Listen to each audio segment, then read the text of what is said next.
Today, we're going to be taking a look at some of the most mysterious FNAF fan games ever created. From unanswered questions to hidden clues and stories that slowly unfold as you play, these games constantly leave you wondering what's really going on. Some of their greatest mysteries are still being discussed today, so let's dive into them. The lore of Five Nights at Freddy's fan games, something I'm typically not interested in. However, occasionally a fan game will come around that actually catches my attention, and the game we'll be covering today is one of those games. However, I actually didn't care about the story at all until I got to the third game. That's right, the game we'll be talking about today is a big one. 3 games in total to go over, and I promise there will be plenty of salt along the way. Join me today as we dive into the ups and downs of Five Nights at Maggie's. Maggie's doesn't throw us into a story right away, instead just starting how the original FNAF begins, with a newspaper of a job notice for a security guard. We take the job, not knowing who our character is, and jump right into the first night, where we can already talk about a game mechanic choice that I can't quite wrap my head around. First, let's talk about the office. It's so incredibly simple that it is somehow more basic than the Five Nights at Freddy's 1 office. You have 2 directions you can turn. One direction has the cameras, and the other side has a single door. Now let's talk about the mechanic that makes me question what the developer was thinking. How do you think the camera system operates? Maybe a camera map with buttons, maybe using the arrow keys to surf through the cameras? All wrong. You have to use the number keys on your keyboard. I have to use the number keys? Really? That's awful. I actually have to use, I can't touch the buttons with my mouse. Let me tell you why this is so awkward. Because of your flashlight. Your flashlight is used to flash the doorway behind you and the vent underneath your desk. Your flashlight is controlled by your control key, and of course, because it's a FNAF game, you have to use your mouse for everything. So you have one hand to use 8 of your number keys and the control key. This leads to an overall awkward controlling experience, but that could just be a nitpick. It was just the first thing I noticed. Now, to talk about the characters that Night 1 introduces, let's start with the main character herself, Maggie. Maggie is as basic as you can get in this game. Spoiler alert, all of these characters are basic. Maggie will move around the cameras and eventually make her way to your door. When she's there, all you have to do is hold the door closed until you hear her leave. This is where you'll notice something interesting about this game. There is no power system in this game. And if you think that it will be balanced somewhere else so that this generosity isn't easily abused, you would be wrong. You can hold the door closed the entire night. But we'll talk about the strategy of this game a bit later. The next character introduced on this night is Lola. Lola does the exact same thing as Maggie in the exact same way. Kinda got fucking, you got an hourglass going. Lola is the best. In bed? What is wrong with me? She even goes through the exact same cameras and is also dealt with by using the doors. Something you'll notice about later nights is that Maggie or Lola is pretty much consistently in your hallway at all times, leading to you needing to hold the door closed pretty much the entire night, forcing you to look at this stupid fucking John McAdam in the fucking eyes. The final character introduced on Night 1 is Chanchy, the fat-ass pig, aka your mom. Chanchy has a random chance to appear on any camera whenever you switch to one, acting exactly as Phantom Chica. If you look at him for too long, he will fuck your shit up like my buddy fucks up grilled cheese sandwiches. And let me tell you, that guy eats the shit out of grilled cheese sandwiches. However, once we talk about the ultimate strategy a bit later, you'll quickly learn how Chanchy will pretty much never be a problem. Overall, if you know how to use your noggin a little bit, you may notice that all 3 of these characters can be dealt with by just holding the door closed the entire night and never doing anything.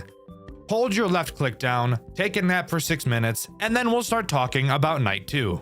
Night 2 introduces the final 2 characters this game has to offer. That's right guys, it's about to get crazy. Not really, but let's talk about these 2 new assholes. Let's begin with Hank.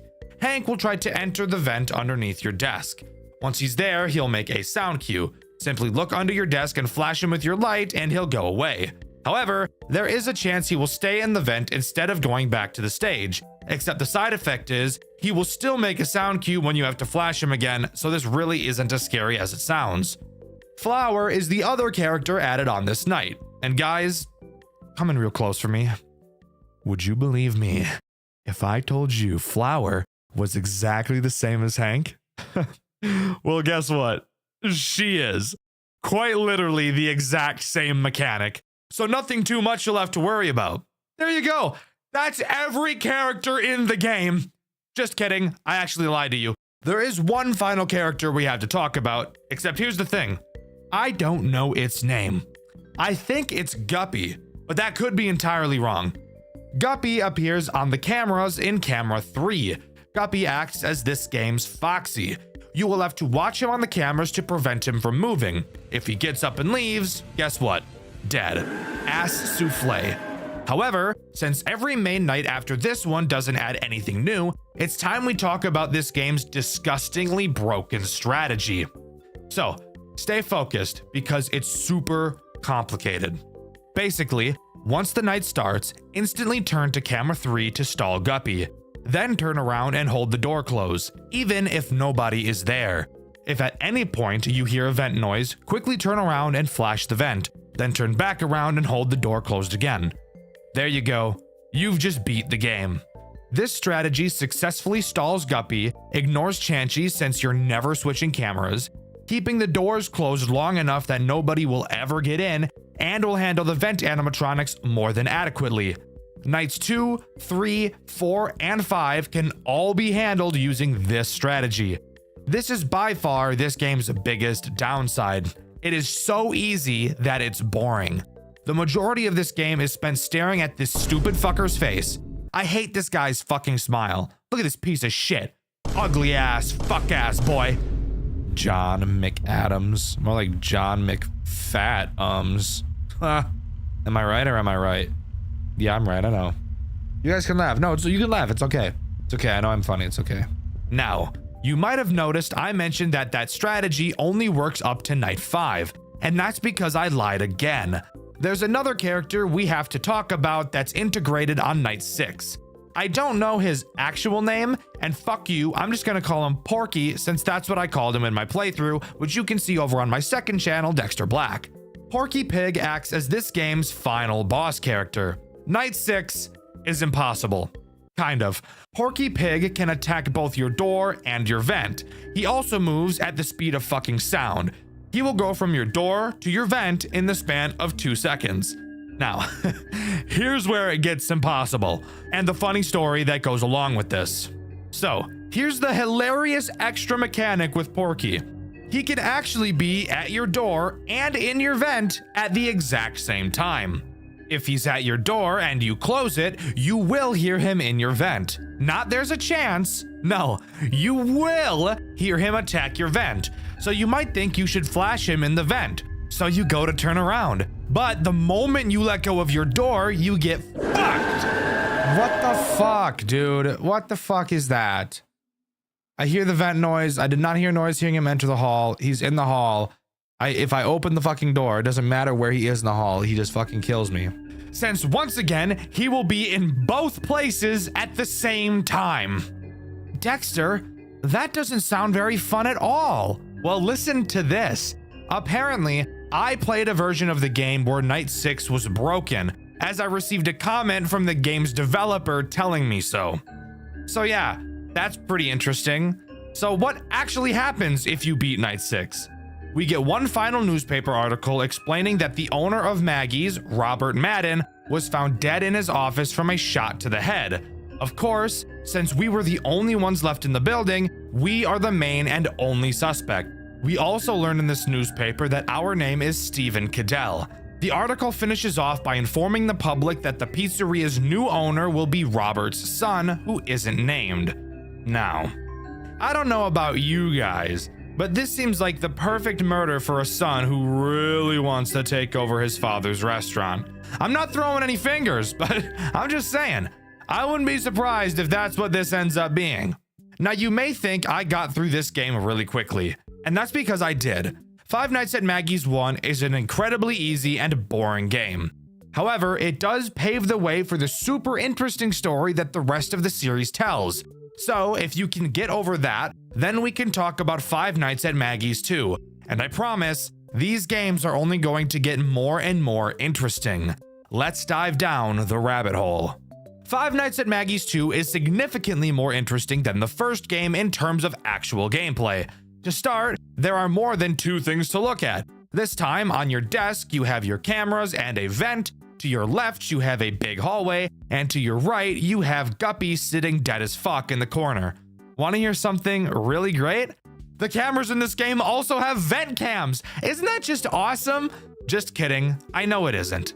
In terms of new characters, there really aren't any, just the returning characters from the first game, except this time, they're all withered. Night 1 introduces 3 threats. Let's start with the most basic of the bunch, that being Maggie herself.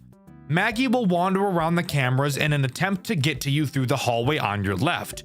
Once she enters your hallway, she will make a sound cue letting you know that she is there. When she is, you will have to turn to the hallway, pull up your shock button, and shock the hallway to make her piss off. Except you want to hear something really funny? Maggie has the chance to not leave the hallway when you flash her. Why? Because fuck you, I guess. I really dislike blatant RNG mechanics like this in games. It's the same reason why I hate Five Nights at Freddy's 3 and its bullshit 1 in 7 dick that it pulls. So maybe you don't want to have to deal with the chance of that RNG AIDS. Can you stop Maggie from reaching your hallway? Well, yes, actually you can. Inside of the cameras, you will find a play sound button, which, as the name suggests, will emit a sound on whichever camera you use it on. Maggie does not like this sound, so if you use it on the camera she's on, she will move backwards. Except I actually just lied to you. Remember how I said this was a way to avoid the stupid fucking RNG that Maggie pulls at the door? Well, guess what, fucker? That's right, she pulls the same RNG bullshit in the cameras too, except somehow it's even worse. Maggie has a chance to move forward a camera instead of backwards a camera when the sound button is used, actually making her progress to your hallway even faster. Isn't that just what you want? Hey, I just fucking sounded you, asshole. Don't act like I wasn't on top of that shit. So the way to deal with Maggie comes down to just completely ignoring her in the cameras and letting her attack your hallway, since you're going to have to deal with the RNG regardless. You might as well just put your focus somewhere else and only focus on her when you hear her in the hall. The second character Night 1 introduces is Chanchy. Wanna guess what he does? If you said the exact same thing as Maggie, you'd be absolutely right. And the best part? He also has the chance to be a complete dickhead and ignore everything all the time. Want to shock him out of your hall? Well, maybe he's feeling like keeping his fat ass right there. Want to prevent him from parking his fat ass right there with the sound button? Well, maybe he's feeling like getting to your hallway even faster. Fuck it. Okay, fine. So another character that's better off being ignored until an attack. That's not so bad. What about the final threat, Dexter? Is that one any different? Yes, actually. The final threat introduced on Night 1 is Guppy. I fucking hate Guppy so much it isn't even funny. If you remember, Guppy is in the office with you to your right. Throughout the night, Guppy will try to... how do I say this? Slide his fingers down your crack? Hey, back the fuck up. Back the fuck up, Miss Missy. I tabbed out of the fucking game. The way you stop him is simple. Occasionally check on him and flash your flashlight at him to make him move backwards. The reason why I hate him so much, he makes no noise whatsoever. Not a single peep from this motherfucker right here, and he moves fast, especially on later nights. This guy is so fast, it's infuriating. And because he makes no noise, he's even easier to forget about. I hate him. He is buns. Hot ass, shitty robot. But overall, Night 1 isn't too bad. So let's move on to Night 2, which introduces 3 new threats: Hank, Flower, and Lola. Let's start with Hank and Flower since they both do the exact same thing. These two take advantage of your vents, crawling through them to attack you via the giant vent directly in front of you. If you see them in the vents, you can close whichever vent they're in. When you do, they too can choose to RNG fuck your ass instead of cooperating. The ideal situation will have them go back to the stage, but in all likelihood, it's much more common for them to go nuh-uh and just move to another fucking vent. Isn't that just so awesome? What's the point of even closing the fucking vent if they're just gonna phase through it? Fuck it, I don't care. Here's something really sick about these guys. Once they enter the big vent, that doesn't mean you lose. If they get to the vent in front of you, if you just stare at them for a few seconds, they will go back to the stage. So this brings up another flaw in this game's design. Using the close vent door button is completely useless against these two, because you can deal with them so much more easily by just allowing them to attack and looking at them. So why even bother checking the vent cams for them at all? Well, whatever. What about Lola? What could she do? Well, she acts as a Phantom Chica type of character. She will appear on the cameras randomly. If you stare at her for too long, she will pile drive towards your office through your vents to attempt to kill you. However, you may have noticed a slight flaw. We've already established that there is no need to check the cameras whatsoever. Maggie and Chansey are easily dealt with by letting them attack the hallway, and Hank and Flower are easily dealt with by letting them attack your vent. So is Lola ever a problem? No, and even if she was, when she gets to the vent in front of you, if you just literally look in any direction that isn't directly at her, she will go back to the stage. So again, yet another character that doesn't even need to be worried about. If she's in your vent, just don't look for a few seconds. Sure, she will also disable your cameras for a little bit when she attacks, but we've already established your cameras are pretty much a fucking rock, so that really doesn't matter. Something interesting about Maggie's games is that they don't have any post-night bullshit nobody cares about. So we can just get right into night 2, where we can talk about the first legitimate threat of a character, Porky Pig. Remember him? Yeah? The guy that made my version of Maggie's One Impossible? Which, by the way, I found out in this game, his name is actually Surdy. Needless to say, I already had some pretty bad blood with this guy. But how bad could he really be, right? Very. Let me just tell you, he can be very bad. Surdy can take the approach of every character we've seen so far except Guppy. He can attack both your hallways and your vents. Fuck the hallway attack, it's dealt with in the same way as Maggie and Chansey, and yes, also has the same bullshit RNG, so does his camera movements. What we really want to talk about is Surdy in the vents, because that's where he becomes a bitch. When Surdy is in the vents, you need to be in full-blown panic mode. Oh god. Oh god, oh god, oh god. Even the game knows how much of a problem Surdy in your vent is, because it literally gives you a fucking warning on your cameras letting you know exactly which camera he's in. Obviously, if there's not a brain in your head, you have to close the vent until he goes away. And now's the time I should mention how these vent doors actually work, and why they make me want to shove a pencil down my urethra and snap it in half. Since there is no power in this game, there obviously has to be some nerf to these doors, but the nerf chosen just makes me piss blood. But that also might be from the pencil, I'm not sure. If at any point you pull down the cameras, the door will open. I don't think there's anything wrong with that. What really makes me want to die is that the door will open even if you switch cameras. So when a door is closed, you're locked in looking at it until whatever is inside leaves. And let me tell you about that. These fat motherfuckers don't move a goddamn inch! Literally, these fuckers will sit there in those vents with the doors closed for what feels like a fucking eternity. And on later nights when Guppy turns into a fucking track star, it makes it really easy to clench your legs so hard your testicles shatter into 32 small ass pieces. Fuck me in my ass. I was literally turning to you.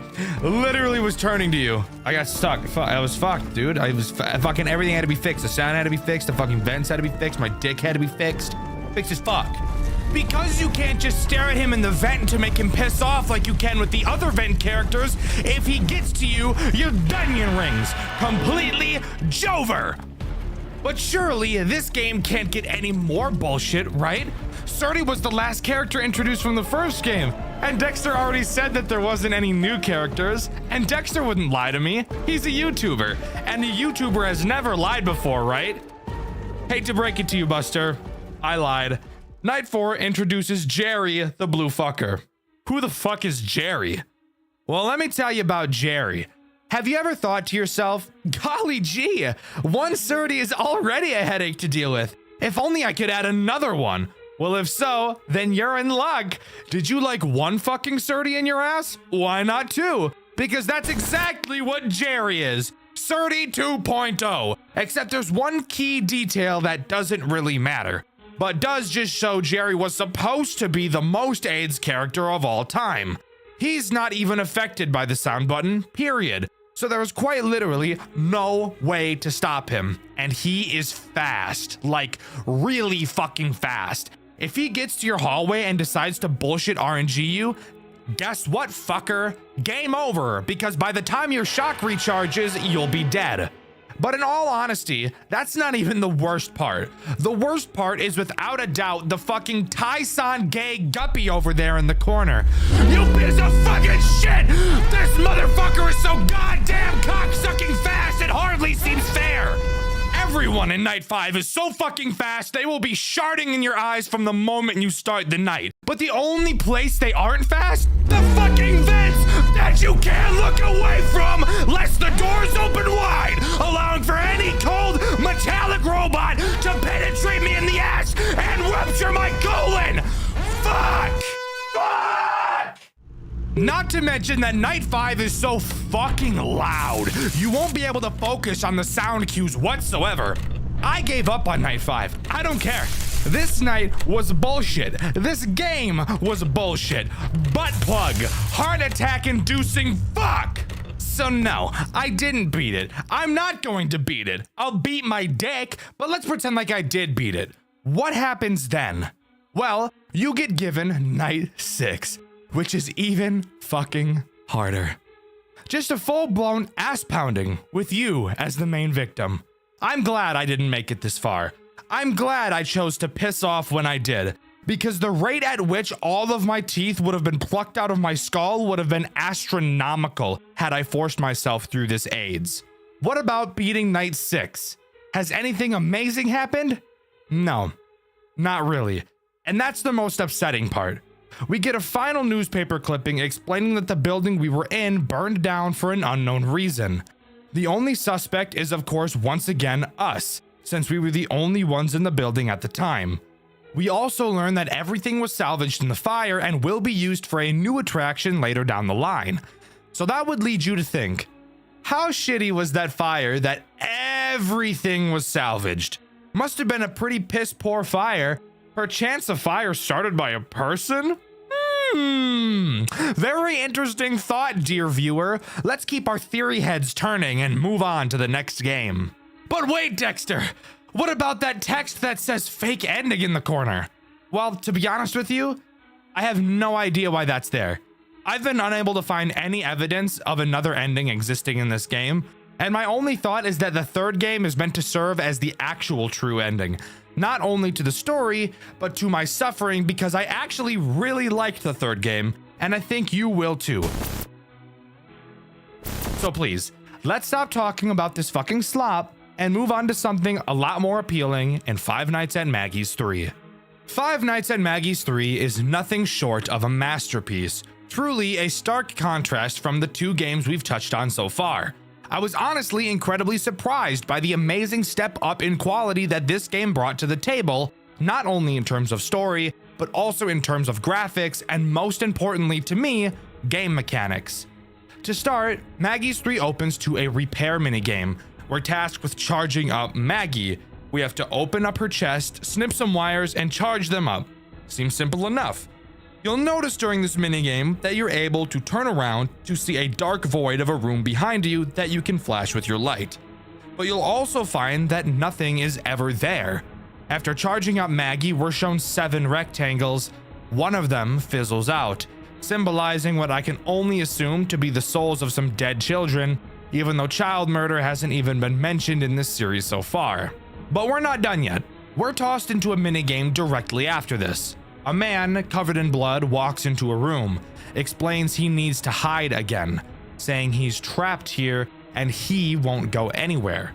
Not knowing who he is, we're thrown into Night 1. Night 1 actually only introduces one threat, that being Lolo, a new character.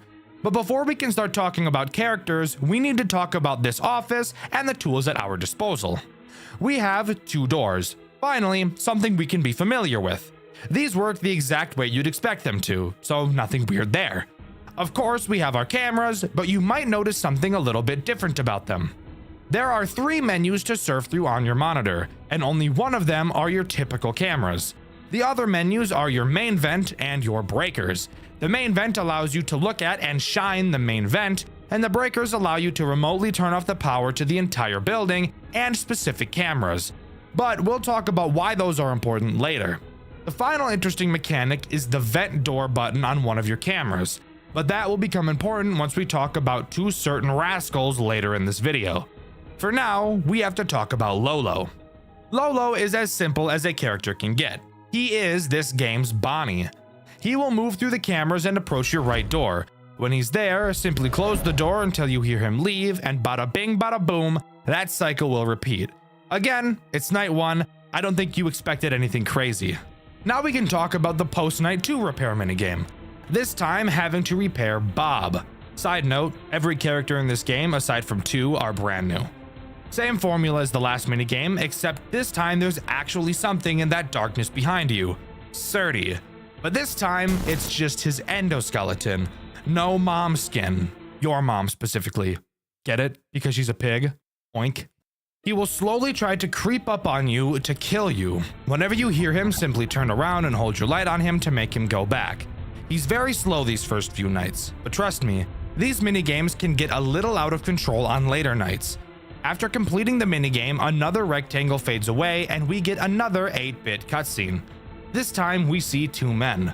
One of them goes to make coffee while the other sits to read the newspaper. He begins to read about a serial killer dubbed the Frankenstein. Hearing that name makes the man at the counter freeze. He knows something. After 8 years of silence, the serial killer has re-emerged, taking the life of a 16-year-old boy.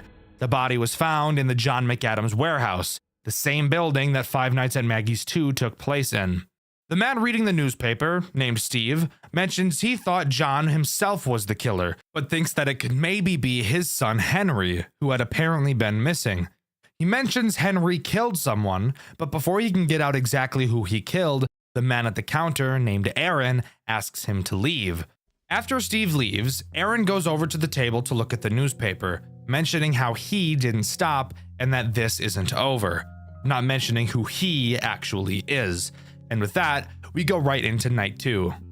Night 2 introduces 4 new animatronics. However, it's actually really only 3, and I will obviously be explaining why, since I'd be a pretty shitty reviewer if I didn't. To start, let's talk about Rolf. A very stupid name, by the way. Rolling on the floor, laughing ass animatronic. Damn, he got a dick on him though, look at that! Rolf is the first character to take advantage of your main vent camera. You will be able to hear him enter it. Thank God for sound cues. They're honestly probably my favorite part of FNAF games at this point. When you hear him in the vent, simply go to it and hold your light on him until he goes away. Very simple character with a very simple mechanic. But in my opinion, the simple mechanics are the best mechanics, because it allows for your whole roster to not feel completely unfair while dealing with all of them. The next character introduced is Bob the Pig. He works the exact same way as Lolo, except he attacks your left door instead of your right.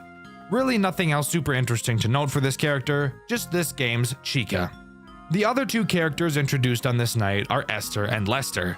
These 2 animatronics always stay together, which is why I say they're really just one animatronic. They take advantage of the other vent that you can't see on camera 7. Once again, they make a sound cue when they're trying to enter the Cam 7 vent. All you have to do is close the vent on that camera and they will quickly go back to their stage. Again, incredibly easy characters to deal with, but from my personal experience, were the easiest to miss. Night 2's post-night repair minigame has us fixing up Lolo. Nothing special. But I do want to talk about the cutscene that Night 2 brings. 2 siblings named Henry and Stacy stop outside of a Maggie's location. Yes, this is the Henry that was mentioned in last night's cutscene.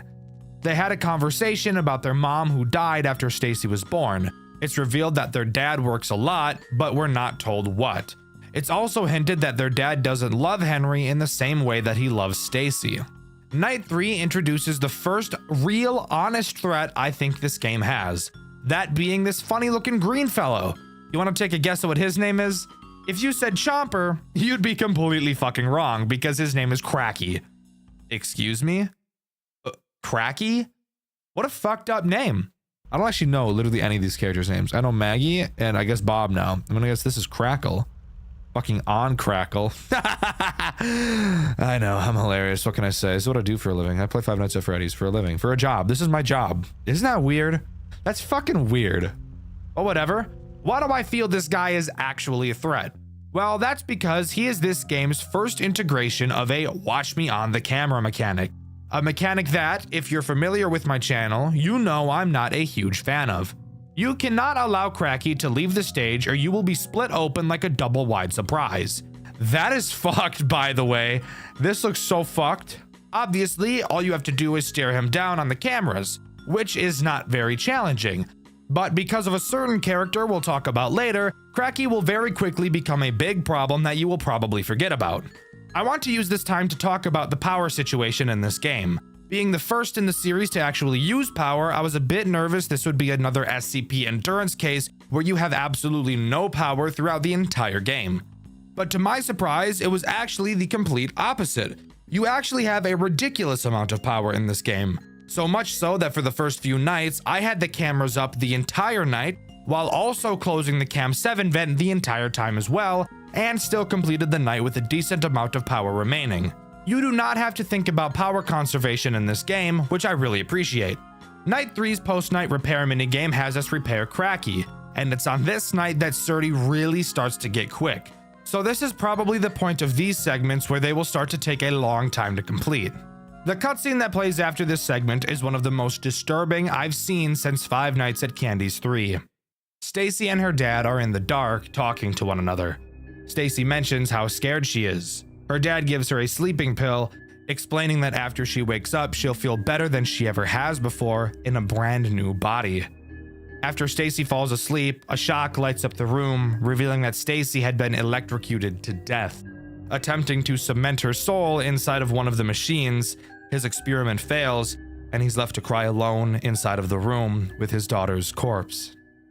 This is easily one of the most disturbing things I've ever seen come out of a FNAF game. Not because of what we directly see, but because of the idea of what John did to his own flesh and blood.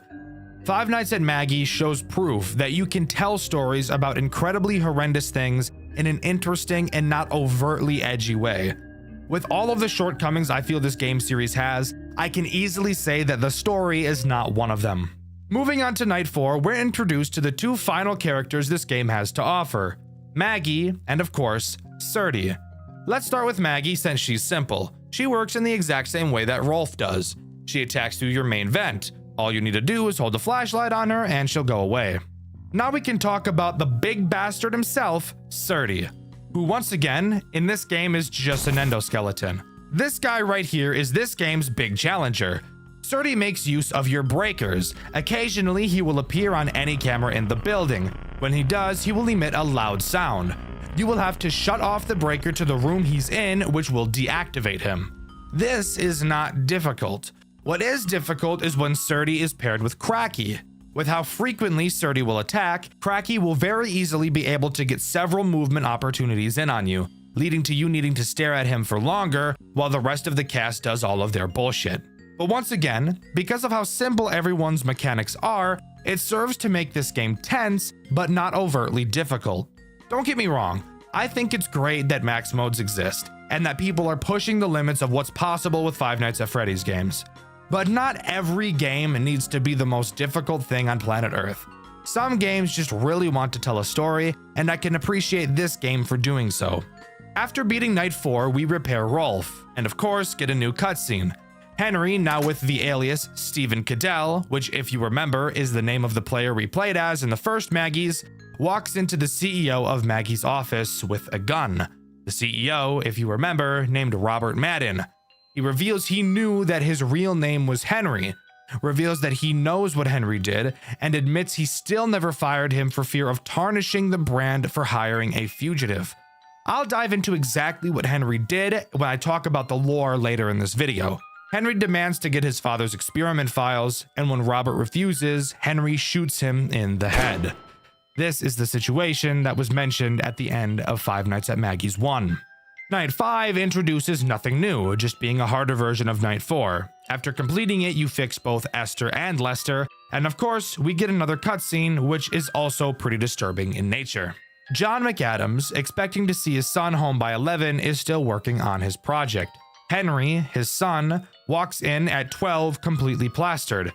Henry begins to gaslight his father for not caring about his own children and claims that he's responsible for killing Jason, a brother that up until this point we hadn't heard of. John reveals that he used his animatronics to revive his children from the dead because he loved them.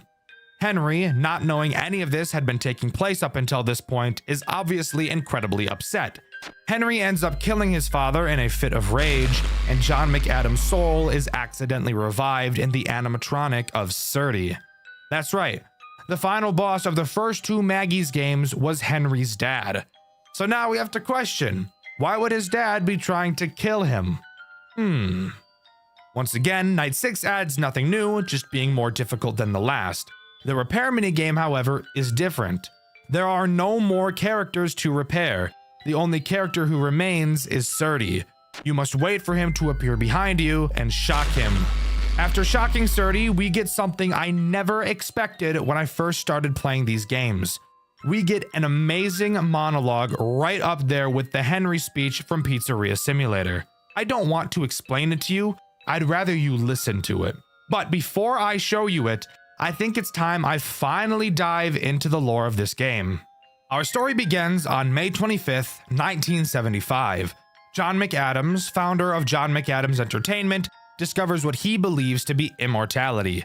He hides his experiments behind his company, using the animatronics as a cover for something much more horrifying: the merging of human life with machines.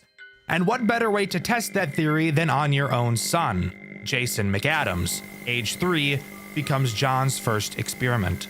On June 3rd, 1978, the experiment works. Jason's body moves again, but not like a human. He's primitive, lifeless, hollow. John calls him a success, a prototype, the first step towards eternal life. But it's not enough. John continues his work, kidnapping orphans, experimenting on them, filling his creations with broken souls. The police start investigating, but John's too careful and nothing sticks. Everything he's done stays buried until tragedy strikes his own family. On June 2nd, 1981, John's daughter Stacy is hit by a car after chasing a balloon into the street.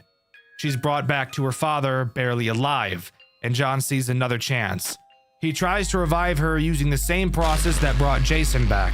It fails, and what's left of Stacy dies in his arms. In Five Nights at Maggie's 1, you can actually hear John crying during one of the tapes. That is this moment. A year later, everything falls apart. On August 26, 1982, John's last surviving son, Henry, comes home drunk, furious, covered in stains, and done with his father's bullshit. He accuses John of killing his siblings, of caring more about his machines than his family, and for once, he's right. John tries to justify it, saying he only wanted to bring them back, that he did this because he loved them, but Henry heard enough. He kills his father right then and there, but death doesn't stick in this family, because the next day, John wakes up again inside the Surdy animatronic. His experiment worked, but at the cost of his own humanity. The man who wanted immortality finally got it, but in the most twisted way imaginable. Years pass, and Henry goes into hiding under a new name, Stephen Cadell. On May 3rd, 1985, he takes a job at Maggie's Magical World as a night guard, seemingly just looking for cash. But through old VHS tapes, he learns the horrifying truth. His father is still alive inside Surdy. Henry tracks down Robert Madden, the new CEO of John McAdams Entertainment, and demands his father's research. Robert admits he's known who Henry really is this entire time, but never fired him because it would tarnish the company's image. So Henry does what the McAdams family does best. He kills him. He stands on business. But even that isn't the end. In 1992, a new serial killer surfaces. The media calls him the Frankenstein. Victims are found mutilated, fused with machine parts, and all signs point to one name: John McAdams. Somehow, he's still out there, using the Surdy suit to continue his experiments. Henry, now under yet another alias, Aaron Meyer, realizes his father will never stop, and if he can't destroy him, he has to contain him. But this story isn't just about the McAdams family. Around the same time, another branch of the company is causing problems of its own. Back in 1980, two men were hired to perform as Springlock entertainers at a restaurant called Surdy and Jerry's. They were taught how to use the suits by Daniel Gennaro, the son of the restaurant's founder, Manuel Gennaro. When Manuel died, Daniel took over and rebranded the place into Guppy's Magical World, adding new characters like Cracky and Guppy. Everything was fine until 1988, when both performers suffered Springlock failures live on stage. One jumped off mid-performance, the other tried to save him, and both ended up crushed inside their suits. They die instantly, only to possess the animatronics they performed in. Daniel, being the charming piece of shit he is, mocks their death, saying the only real problem the company would ever have is if kids went missing. And sure enough, soon after, they do. Surdy and Jerry, now possessed, start killing children, souls that would later inhabit Maggie, Lola, and Chanchy in the first two games. Eventually, in 1990, a sister location called Maggie's Magical World opens and the pattern repeats. More kids vanish, and an investigator, our playable character, takes a job trying to uncover the truth. Each night, we explore a different location, finding drawings, blueprints, newspaper clippings, everything pointing towards what's really been happening behind the scenes. By night 4, we find a hidden room behind the show stage. It's filled with evidence and notes from a previous investigator, the same one who went missing. When we report everything to our boss, he fires us, calls us crazy, and closes the case. So we leak the evidence online, the internet takes over, and the investigation reopens, exposing both Maggie's and Guppy's for what they really were. It's later revealed that everything we did, everything we learned, was told to us by Surdy himself. He's old, broken, but aware. A robot reflecting on his past life, telling us how everything fell apart. It's one of the most haunting story choices in any Five Nights at Freddy's game I've ever seen. But it's not just about what happened, it's about who's left to remember it. Decades pass. It's now May 10th, 2021. Henry McAdams returns one final time to the same company that destroyed his family, but this time, he's not there to work. He's there to end everything. Having studied his father's research, Henry manipulates Surdy's systems to lock his father's soul inside of the metal shell permanently. No voice, no movement, no escape. After nearly half a century of murder, obsession, and tragedy, John McAdams is finally forced to face eternity, the very thing he was chasing all along. And that's what makes this story so fascinating. Five Nights at Maggie's isn't just another FNAF clone. It's a full-blown tragedy about legacy, obsession, and consequence. A father chasing immortality, a son chasing redemption, and both of them becoming monsters in the process. It's poetic, it's grim, and for a fan game, it's shockingly well told. John McAdams may have discovered immortality, but in the end, he lost everything that made him human. And Henry, he may have stopped his father, but he had to become just like him to do it. So, before we listen to that final monologue, just remember this. No one in this story found eternal life. They just found eternal suffering. 19 years. 19 years trying to stop you. 19 years studying your findings. Your horrible experiments. The immortality you were seeking all this time. And I did it. I made it work. Let me tell you, I was about to give up, but you made a bad choice to try it one last time. Lester Arias. That death, that was the last straw. That's how I knew that you were not going to stop, not even in that body. I've been studying your blueprints and analyzing your tapes for longer than I can remember. And let me tell you, you made quite a few mistakes. Yes, you did achieve immortality with full consciousness in your body. But still, your movements were limited. Being sensitive to light, to sound.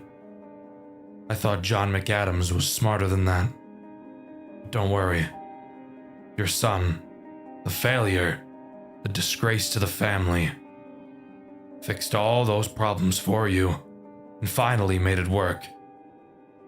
Or something like that. You see, I didn't want the kids to be in those bodies. They deserved a better life. They deserved a normal childhood. Play with kids their age, go to school, and socialize like normal human beings. You took that away from them a long time ago. They deserved to rest, once and for all. Jason and Stacy, they are resting from the hell you put them through. All of them finally free. But for you, I had a very special plan. I didn't know if I should show all the things you've done to the world. On one hand, it would have brought peace to the people who were still terrified of the dreaded Frankenstein. But I decided to keep your reputation intact.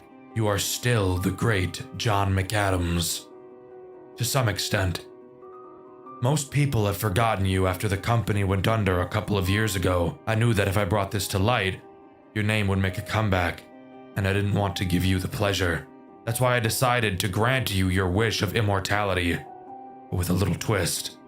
I wanted to make sure you feel the hell that you put Jason, Stacy, and all the other kids through. So, I added a few changes. You won't be able to speak. You won't be able to move. You will have no control over your body. You will still see, feel, and hear everything. You will live for eternity inside that machine with nothing more to do but see how your work, your name, and your wish of being remembered like some kind of god vanishes like the figments of some bad dream. You won't rest. You will suffer for eternity. It's time you pay for your sins, John.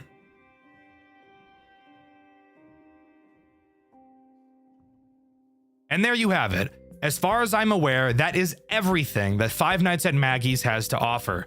A game series that started off on a sour note for me and ended up becoming one of the most interesting and engaging stories I've ever experienced. I'd highly recommend you give the third game a try, as it is actually a very enjoyable game. The jump in quality between these games is astonishing, and it's so clear that the developer poured everything they had into it, and that's something I can totally appreciate. But let me know what you think. Do you agree with me, or do you think that this series was actually complete perfection the entire way through? Let me know in the comments below. In my SCP Endurance video, I asked you guys who your favorite SCP was and why. My favorite comment was this one by Maincrack. They said SCP-001, and I agree. Honestly, one of the coolest SCPs ever designed, and of course, an absolute classic. The question of this video is, what FNAF series do you want to see me cover next, and why? With the question of the video being asked, subscribe to the channel, I'd appreciate it a lot. Thank you to all of my Superfan channel members, you mean the world to me. I've been Dexter, and I'll see you guys in the next video. See ya! I've covered several overwhelming FNAF games on my channel before, and I'm sure I'll cover many more in the future. Today is no different. I've recently stumbled across a fan game dev by the name of Solar Neon, responsible for Late Shift at Nintendo World, which is in a video I've made recently with a very good song along with it. Well, call me surprised when I found out that Solar has actually been working on an entire series of FNAF games, and that 2 of the 6 of them have already been released. Knowing that, I couldn't help myself but get sucked right in, and now I'm going to force you to be sucked in as well. Today, we're going to be talking about Swing Shift at Farley's, a FNAF fan game with some of the darkest and most sinister storytelling I've ever seen. Before we start talking about the actual gameplay loop this game has to offer, I first want to talk about the stylistic choices of this game. Something I noticed is that swing shift at Farley's really feels like FNAF 1. A lot of games try to replicate the style and feel of FNAF 1, but I honestly don't think many are capable of doing it. Farley's is definitely one of them. The overall look and feel of the game really reminds me of the original Five Nights at Freddy's, which makes the game feel nostalgic. I love it. Anyways, moving on to talking about Night 1. There is plenty to talk about. Look at the length of the video. Again, the person that made this game also made Late Shift at Nintendo World, so you know we're about to see some of the most creative shit you've ever seen in your entire life. To start, there are a lot of places you're able to move, but before we go down the list talking about them, describing the doors is very important. Swing Shift at Farley's doesn't use a typical power system, which I love.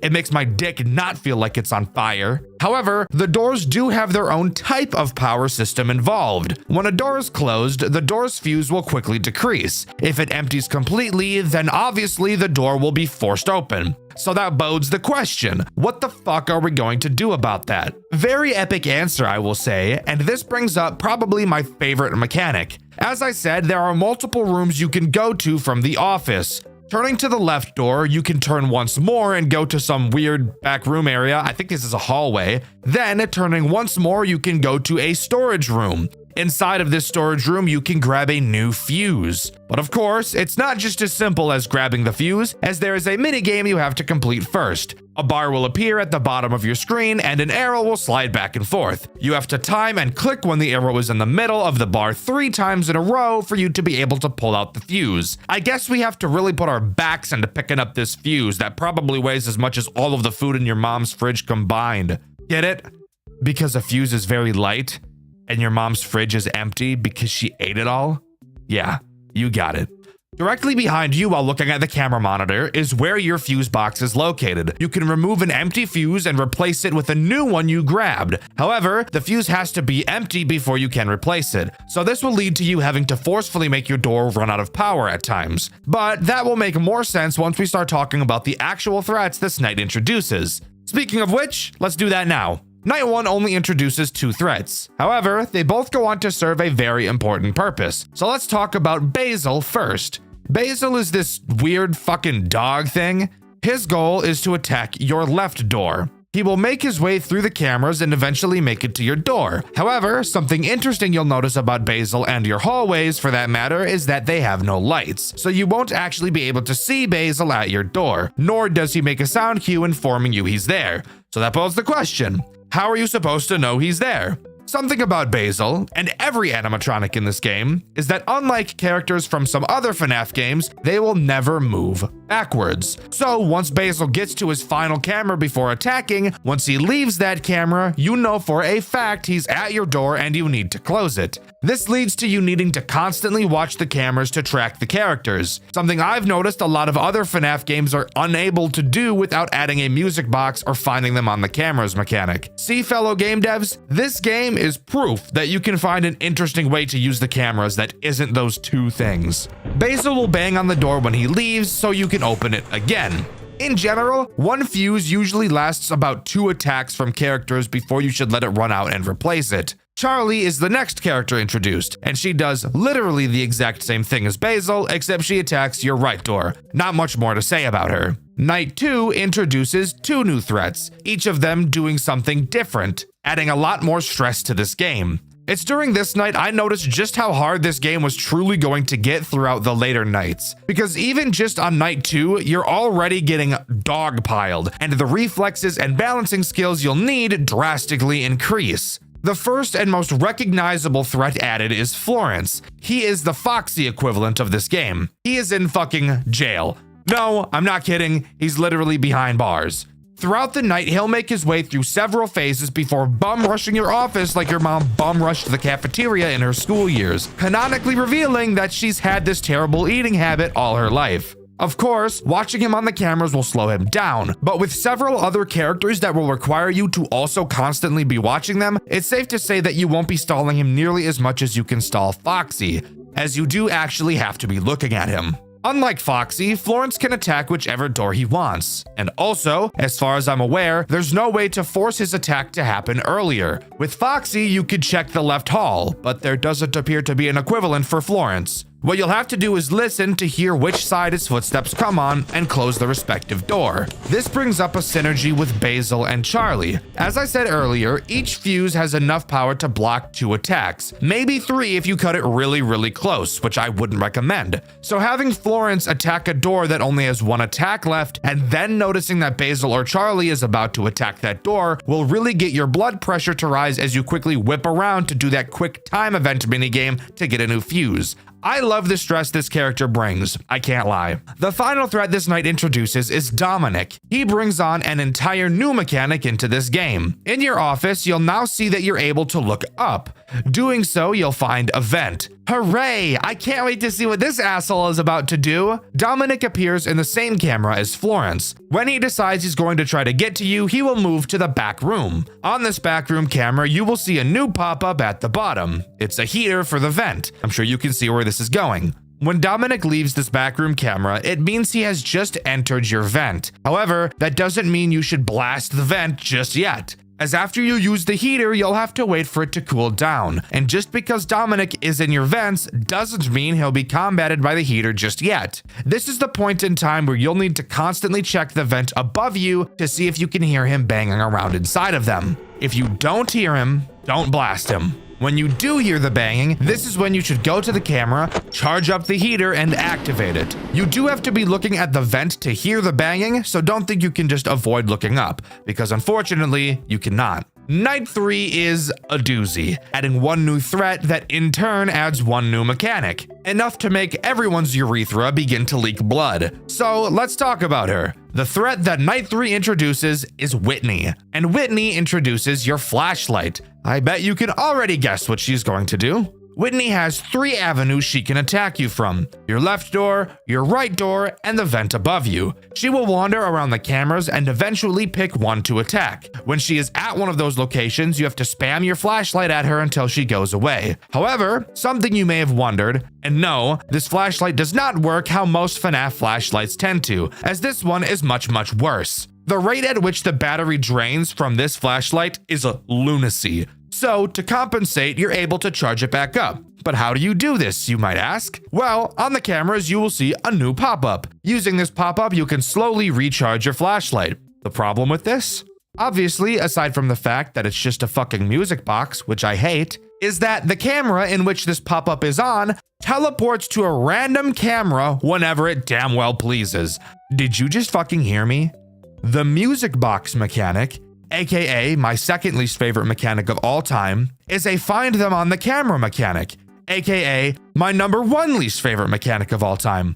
This fucking charging flashlight pop-up is the combination of my 2 least favorite things, and they happen at the same goddamn time. You can't make this shit up, bro. When I first saw this, my penis instantly wilted like a flower and died. Fuck me. And that's not even the end of it, as Whitney behaves in the same way as Charlie and Basil. There is no sound cue for when she arrives at any of the 3 places she can arrive, and you also can't tell if she's there without flashing your light, which I've already explained drains way too quickly for you to just be flashing it all willy-nilly. So you have to track her exactly how you have to track Charlie and Basil. There's not even a crazy amount of characters, yet this is quickly becoming one of the most stressful FNAF games I've ever played. And don't even get me started on how stressful this game gets when you go about replacing your fuses. You will be spending a majority of your time staring at the cameras, especially on later nights when the characters are moving pretty quickly. So having to spend a fuck ton of time grabbing the fuse and replacing it will guarantee that you lose track of literally every character you were watching. It's so stressful, and while I'm not a huge fan of being stressed out, if you could believe that,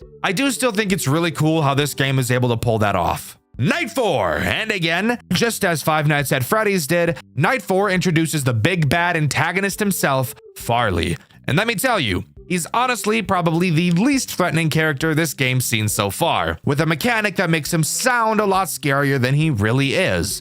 Let's talk about it. Farley works in the exact same way as Charlie. The goal is to make it to your right door. However, the big catch with Farley is that you can't see him on your cameras. And of course, we already know we can't see door characters at our door. So how do we know where Farley is? Well, every time that Farley moves, he will laugh, which by the way, if you were curious, is just FNAF 1 Freddy's laugh. You will have to keep track throughout the night of how many times Farley laughs, as every 5th laugh will signal that Farley is now at your right door and that you need to close it. And this is where this game introduces a mechanic so cool, yet so useless. In your office, you will now see you have a little notepad. Using this notepad, you will be able to leave little tally marks. Now, why would you need to leave little tally marks? Well, this is this game's way of letting you keep track of how many times Farley has moved so you don't have to just remember. Every time you hear him laugh, open your notepad and mark a line. Once you deal with his attack, switch to your eraser, erase it, and start again. I think this is super cute and unique. I've never seen a FNAF game do something like this before, as most would probably prefer you just remember it yourself because that's way more AIDS inducing. However, the way the rest of this game controls does bring up an issue with this otherwise awesome mechanic. I have 2 hands, in case you weren't aware, and on my 2 hands, 5 fingers are attached each. What's stopping me from counting Farley's movements on my hand? Doing this is actually a much better choice in my opinion, since it eliminates the time it would otherwise take to drop the camera, open the notebook, mark it down, close the notebook, and then reopen the camera. I think there's a very simple way to solve this problem and further encourage the player to actually use the notebook. All you would have to do is make another mechanic use a keybind. For example, instead of Whitney and the QuickTime event to get the fuse being controlled by the mouse, why not bind both of those systems to your control key? That way the player will have one hand on the mouse and the other on the keyboard most of the night, making it so that using the in-game notepad would make much more sense since you wouldn't have that open hand. I think the idea of the notepad is super nice, and while totally unnecessary, I think if it was encouraged in a more natural way, it would actually be one of the most interesting mechanics I've ever seen in one of these FNAF fan games. But as it exists right now, I just don't see any real reason to use it. Night 5 doesn't have a whole lot to talk about, really just being a much more stressful version of Night 4. On my playthrough, which by the way you can watch over on my second channel, Dexter Black, there was a point where I had to pretty much get 2 fuses in a row because I got unlucky with attacks. Honestly, one of the most stressful moments I've ever had playing a FNAF game. It was so cool. One interesting thing I do want to talk about on this night is the lack of a phone call. Just like FNAF 1, on Night 4, the phone guy gets beamed out of existence by an enemy. On Night 5, if you check the back room, you can see what I can only assume to be the phone guy with his head on an endoskeleton body. If there's one thing about Solar, the developer of this game, she does not hold back on the shock value of her games. That's what I love so much about them. Night 6 time, here we are. Spoiler alert, there's pretty much nothing to talk about, except 2 things. To start, there's no new threat. Night 6 is just a harder version of Night 5. However, if you look in the back room, you'll notice that the corpse is now missing. And this time around, we actually get a phone call. I'm not going to explain it because I literally can't, so just take a listen.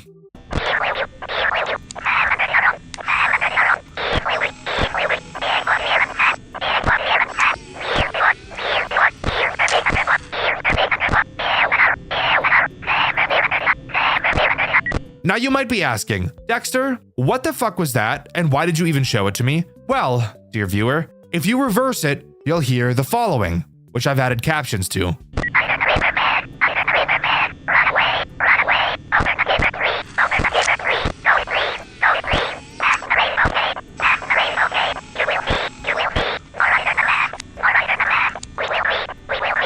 For those of you wondering what any of that means, at the time of writing, I have no idea. And by the way, that inaudible line, I'm gonna need your guys' help with that. Let me know what you think it means. I even reached out to the game's creator, and even she told me that she forgot what the line said. So that's just awesome. But I'm not quite done talking about this game just yet. No, I found something interesting hidden inside of the game. On camera 9, there is a 1 in 10,000 chance for a character by the name of Midas to appear, acting as this game's Golden Freddy, even using the same laugh and hallucination sound as him. He enters your office and his jump scare plays. I'll just let you see it for yourself.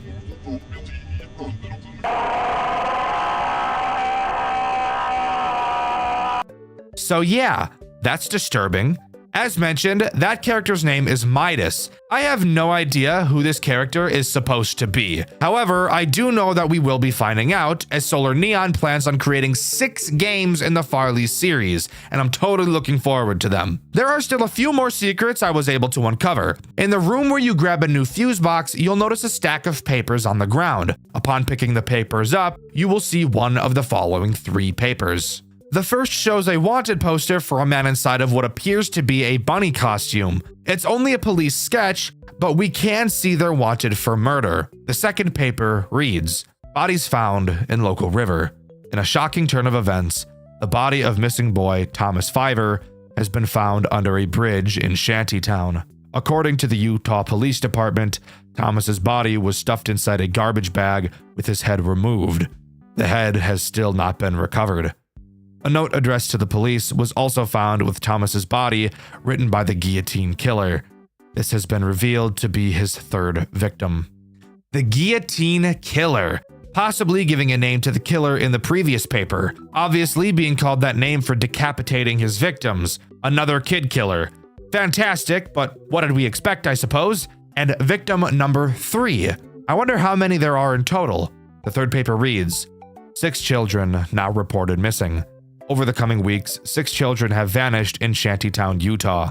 While 2 of the missing children have no leads, it is believed that they are further victims of the infamous guillotine killer. Utah Police Chief Edward Cal has stated that they are expecting letters from the killer soon, potentially tying the 2 other children to his spree. Police are hoping to apprehend the killer soon. Well, that answers my question. 6 children this time around. Quite the hefty number, but nothing compared to my 12, but that's not important. What is important is that I lied and there's actually one other paper to be found. However, the only way you can get it is if you've been attacked by Midas. So, 1 in 10,000. Your chances aren't great, but lucky you, I'll just show you what the paper is. So it appears Midas came from another restaurant by the name of Midas's Galactic Pizza Palace. Also on this paper, you can see some possible other names for this character, being able to make out Mike, Monty, and Max. As you can tell, this is a napkin, clearly showing that this was a very early idea for a restaurant, even having multiple food ideas like burger and barbecue before settling on pizza, apparently stating that burgers are, quote, too easy to fuck up. And then of course, the sketch of Midas with his absolutely fucking massive veiny head. Disgusting, by the way. So, with the 5 other confirmed games on the way, there's still a lot to unravel this time. And you better believe I'll be here to cover it when it comes around. But as far as I'm aware, that's all Swing Shift at Farley's has to offer. Overall, I think this game is easily one of the most creative pieces of fan game work I've ever seen. Solar Neon is so open to trying new and unique things, and I love that. I'm super looking forward to the other 5 games, and I can't wait to cover them on Dexter Black, and of course, over on this channel. Hold up, guys! As I was working on this video, the 2nd game in the Farley series, Swing Shift at Farley's Jr., actually released. And I thought, well, why not add that game to this video as well? So instead of ending the video right here where I was about to, let's go ahead and jump into Swing Shift at Farley's Jr. So, this is kind of awkward, isn't it?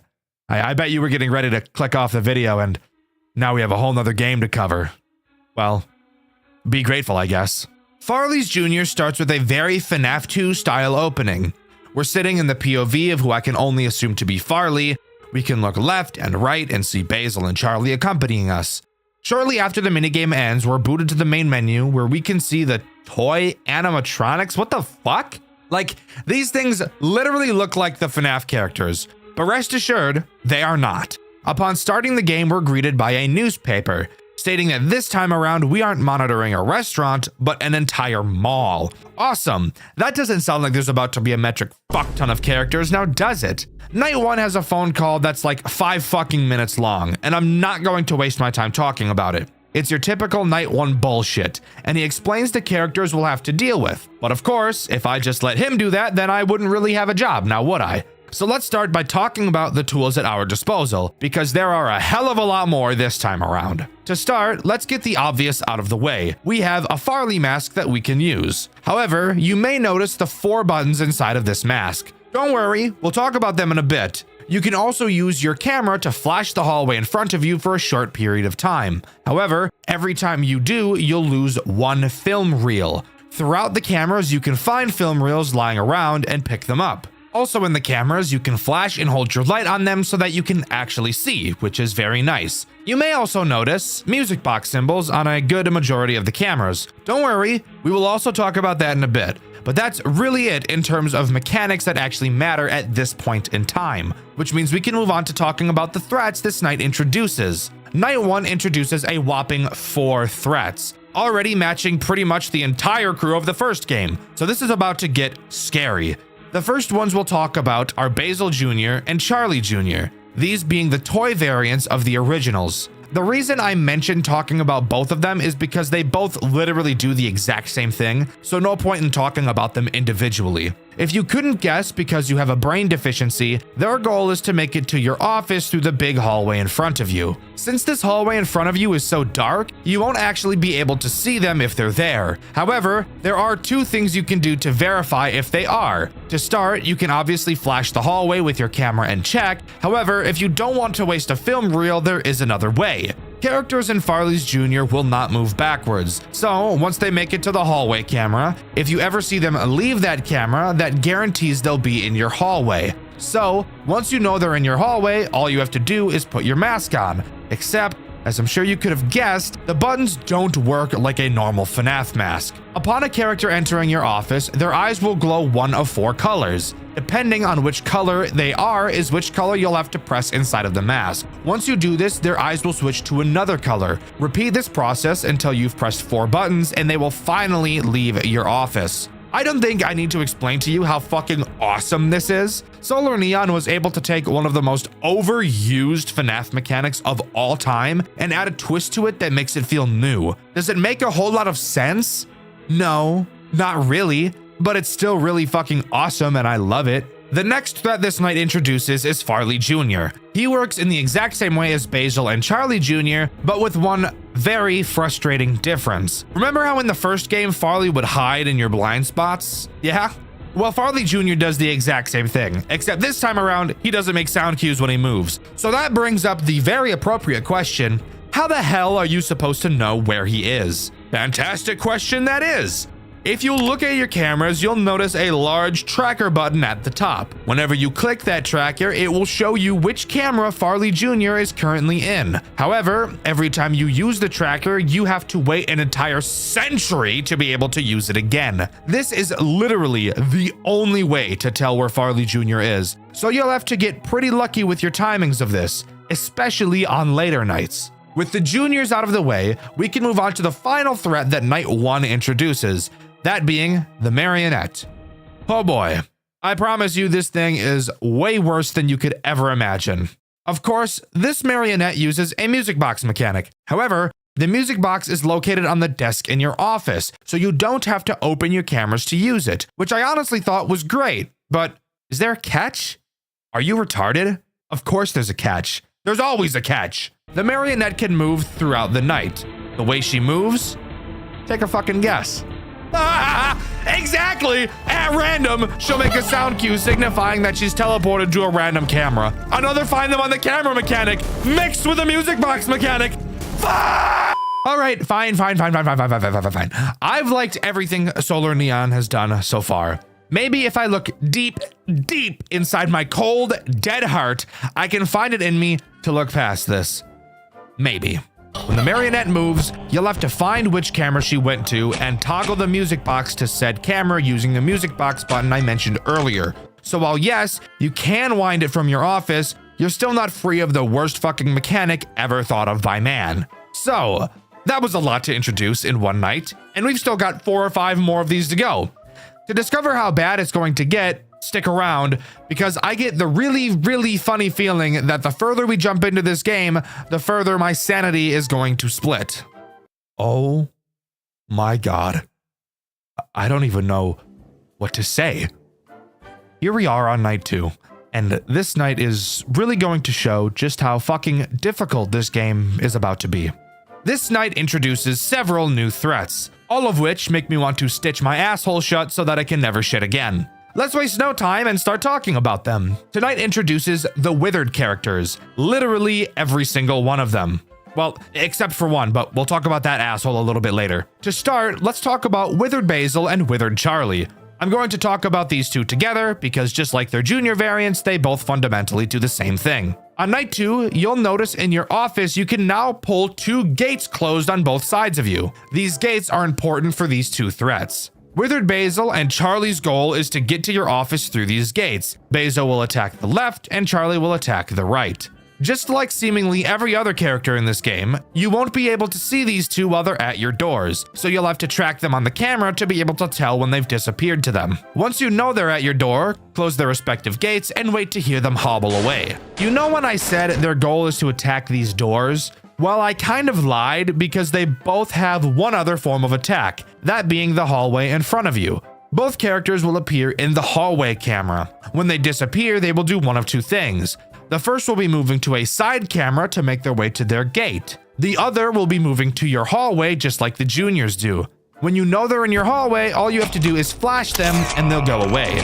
These 2 characters alone already add a bunch of stress to this gameplay loop, especially with them being able to attack in more than one way. But we're still not done. We have yet to talk about the final threat this night introduces, the Jailhound. Jailhound is an incredibly frustrating character, mainly because he forces you to use 2 means of defense against him, both draining a crucial resource and wasting a lot of time. Jailhound can only attack through your main hallway. You'll know he's there because thankfully he'll start talking to let you know that he is there. The first thing you'll need to do is flash him, using up one of your film reels. Then, and only after you flash him, must you put your mask on. If you put the mask on beforehand, he'll kill you. This is explained by the flash disorienting him enough for the mask to fool him. Pretty interesting explanation, I will admit. Once you put the mask on, he'll enter your office for a short period and leave. Unlike the juniors, you do not have to play the Simon Says minigame inside of the mask. So yeah, a metric shitload of stuff thrown on top of you on only the second night of the game. And let me give you a little spoiler, there's a lot more characters that are going to be added to this loop. And with each one, years of my life are plucked away like nose hairs. I only want to die a lot, guys, don't worry. But I'm not quite ready to move on to night 3, as during my playthrough of night 2, which you can see over on my second channel, Dexter Black, I of course died a few times trying to beat night 2 as I got used to everything. One of those times that I died, I actually got thrown into a death minigame. So let's talk about that. In this minigame, we play as a girl named Crystal. We go to the house of a man named Mr. Martinez, which, judging solely based on the color of his dialogue tech, I'm going to assume he's this game's William Afton. Crystal asks if Terrence, who I can only assume to be his son, is around, as he hasn't been answering messages. Martinez says he's been locked inside of his room after what I can only assume to be a supposed incident. Crystal apologizes about someone named Toby, and at this point, we're not totally sure who that is. Martinez allows Crystal inside to go see Terrence, but when she goes to his room, Martinez is seen pulling out a syringe and following after her, clearly showing that he's about to do something terrible. The only question we'll be left with now is why, and who is Crystal? But with that, we're ready to move on to night 3. With night 3 coming along, we have even more characters thrown onto our shoulders, and I'm really not excited for it. We have another duo group of attackers that pretty much do the exact same thing. So let's talk about them first. These 2 characters are Balloon Boy and JJ. Yeah, that's right. Solar made JJ an actual threat in this game rather than just the Easter egg that she is in FNAF 2. Let's talk about Balloon Boy first. He will make his way to your left gate. Of course, like every other character, you won't be able to see him in your doorway. However, you won't have to watch him on the cameras either, as every time he moves, he'll make a sound cue. And the second sound cue he makes will signal that he's at your gate, and that you either need to close it or put your mask on. Either will make him go away. JJ is identical, except she attacks the right gate instead. Now, I mentioned these 2 were slightly different, and what they do if they get into your office is how they're different, since neither of them will actually end your run directly. If Balloon Bitch makes it into your office, he will quickly leave, but not before taking every single film reel out of your camera, forcing you to have to go through all of the cameras to find more. And at this point in the game, you really don't have the time to be doing that. Now, if JJ gets into your office, she'll do something So foul, I'm trying to hold back the vomit from spewing out of my mouth just thinking about it. If JJ gets into your office, she'll steal your fucking mask off the table. She will then teleport to a random camera in which you'll have to fucking find her and click on her in order for her to return it to your desk. Oh my fucking god, that is literally the most evil thing I've ever seen a character in a FNAF game do. Oh fuck. Oh, she took the fucking mask. I'm cooked. I didn't know she took the mask. I thought that sound cue from JJ was her. I thought the sound cue from JJ was her leaving. It was not. It was her grabbing my shit. She copped me. She copped on my shit. I'd rather JJ kill 6 more children than take my shit. I'm being honest. Oh, but guess what? We're still not done because there's still 2 more threats to talk about. I know I said 3 at the start of the night, but these 2 characters are basically 1 character, which is why I'm saying there's 2 more. These characters are Candy Cadet and Astro. The fuck me silly, backwards, forwards, upside down, flip me, bend me combo. Let me explain it. So, you'll need to watch camera 10 to see when either of these 2 leave. It's important you know who leaves first. If Candy leaves, he will approach one of your gates at random. You, of course, will not be able to see him at your gate without either flashing your camera or watching the cams to see when he enters. He also makes no sound cue either, so that's great. Once he's there, you'll need to close the gate until he leaves. However, shortly after Candy Cadet attacks, Astro will attack the other door shortly after. Now, you may be wondering why I mentioned how important it is for you to know who leaves camera 10 first. Well, that's because if Astro leaves first, he'll do something a bit different. If Asshole leaves first, he too will go to either of your gates. However, when he's at your gate, he'll start singing. You need to close which gate you hear him at until he leaves. And of course, when he does, Candy Cadet Hole will soon attack the other side. These 2 add so much more unnecessary stress to this game, and Solar Neon knew exactly what she was doing when she made this. Asshole.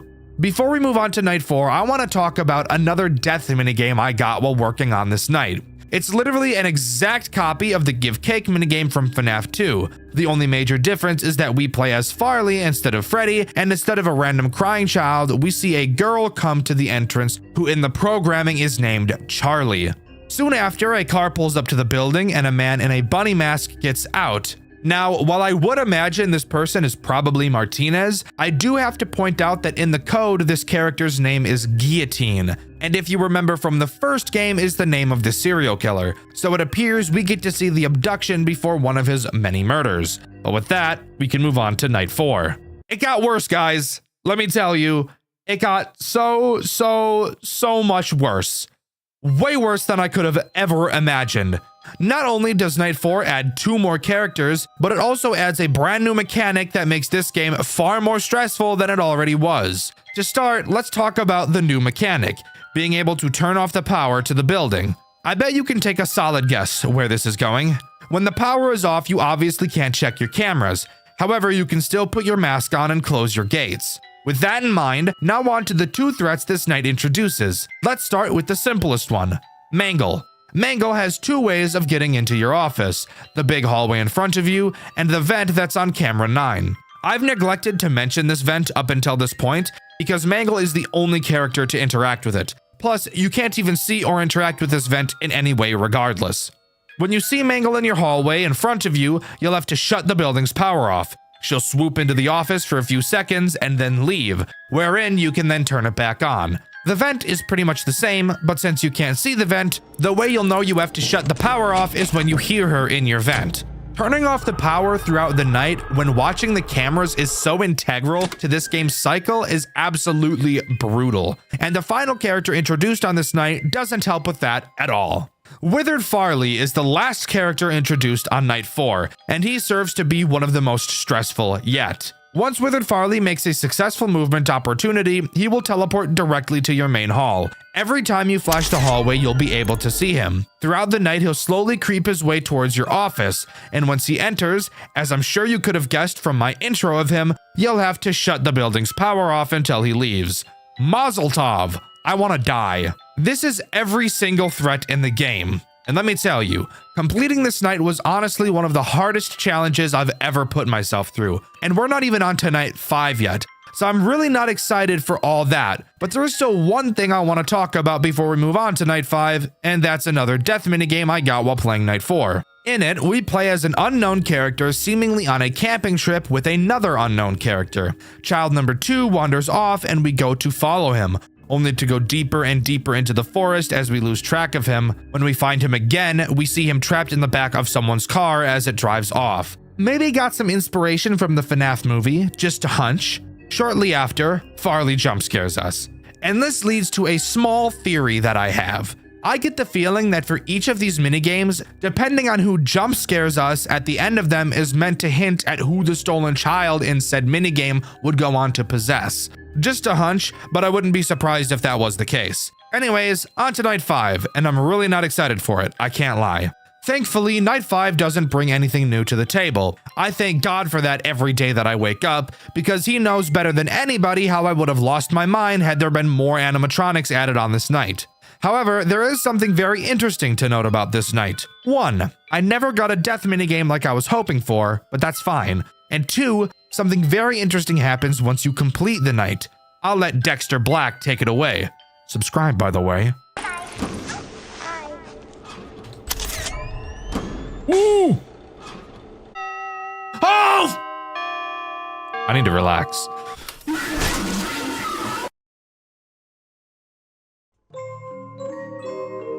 Wait, what? Mangle still kills you? What the fuck? That's right. Mangle kills you. And when reading the newspaper after the fact, we see that we've been playing as Jeremy Fitzgerald this whole time. Wowee! I'm leaking. What? But with the information of our player now being dead, who's to say what's going to happen on Night 6? I'm not sure, and I'm very, very excited. Night 6 is pretty interesting, so let's just jump right into it. To start, we're now playing as Mr. Martinez, both the man who was holding the syringe in an earlier death minigame we talked about, and the man I suspect to be the guillotine killer. In our phone call, we actually get to hear the conversation between Mr. Martinez and the phone guy, and I think listening to it for yourself will be much better than me describing it to you. Fancy seeing you there, Mr. Martinez. And on a night like tonight. Why are you interrupting my night, Gretchen? You tell me, Vincent. Poking around my mall, and during an active investigation, no less. God. You know, I gave you a lot of time. More than I've given most of my vendors. But no. First your hunks of metal fuck with my staff. Then those kids go missing. The cops start ripping my business up. That poor Jeremy kid gets his head smashed in by one of your freaks. The one you told me you would fix. And I now find you there, doing God knows what. Now what is that supposed to mean? Oh, I think you've got a pretty damn fine clue. Are you threatening me, Gretchen? I'm not sure baseless accusations are a good look for you. Then let me make it simple. If you're not out by the time I get there, I'll throw you out myself. Is that right now? Yeah, it is. Wanna know why? Because I've been in this business long enough to know what scum is. Whatever mess you've made, I want it cleaned up. Otherwise, the police might be expecting a little tip soon. I think this further adds to my confirmation that yes, Mr. Martinez is 100% the guillotine killer and this game's Afton. This night really serves to be a much harder version of Night 5. However, to my surprise, one new character is actually added, that being Midas, the secret character from the first game. He acts in the exact same way as Golden Freddy does in FNAF 2. Occasionally, when you drop your monitor, he'll be in your office. If you don't raise your monitor again fast enough, he'll kill you, easily becoming the most frustrating character in this game in my opinion, as the crazy amount of shit going on is already hard enough to keep track of in your head, but adding this bullshit guy on top of it really serves to make my head explode. However, it did lead to my crazy completion of Night 6.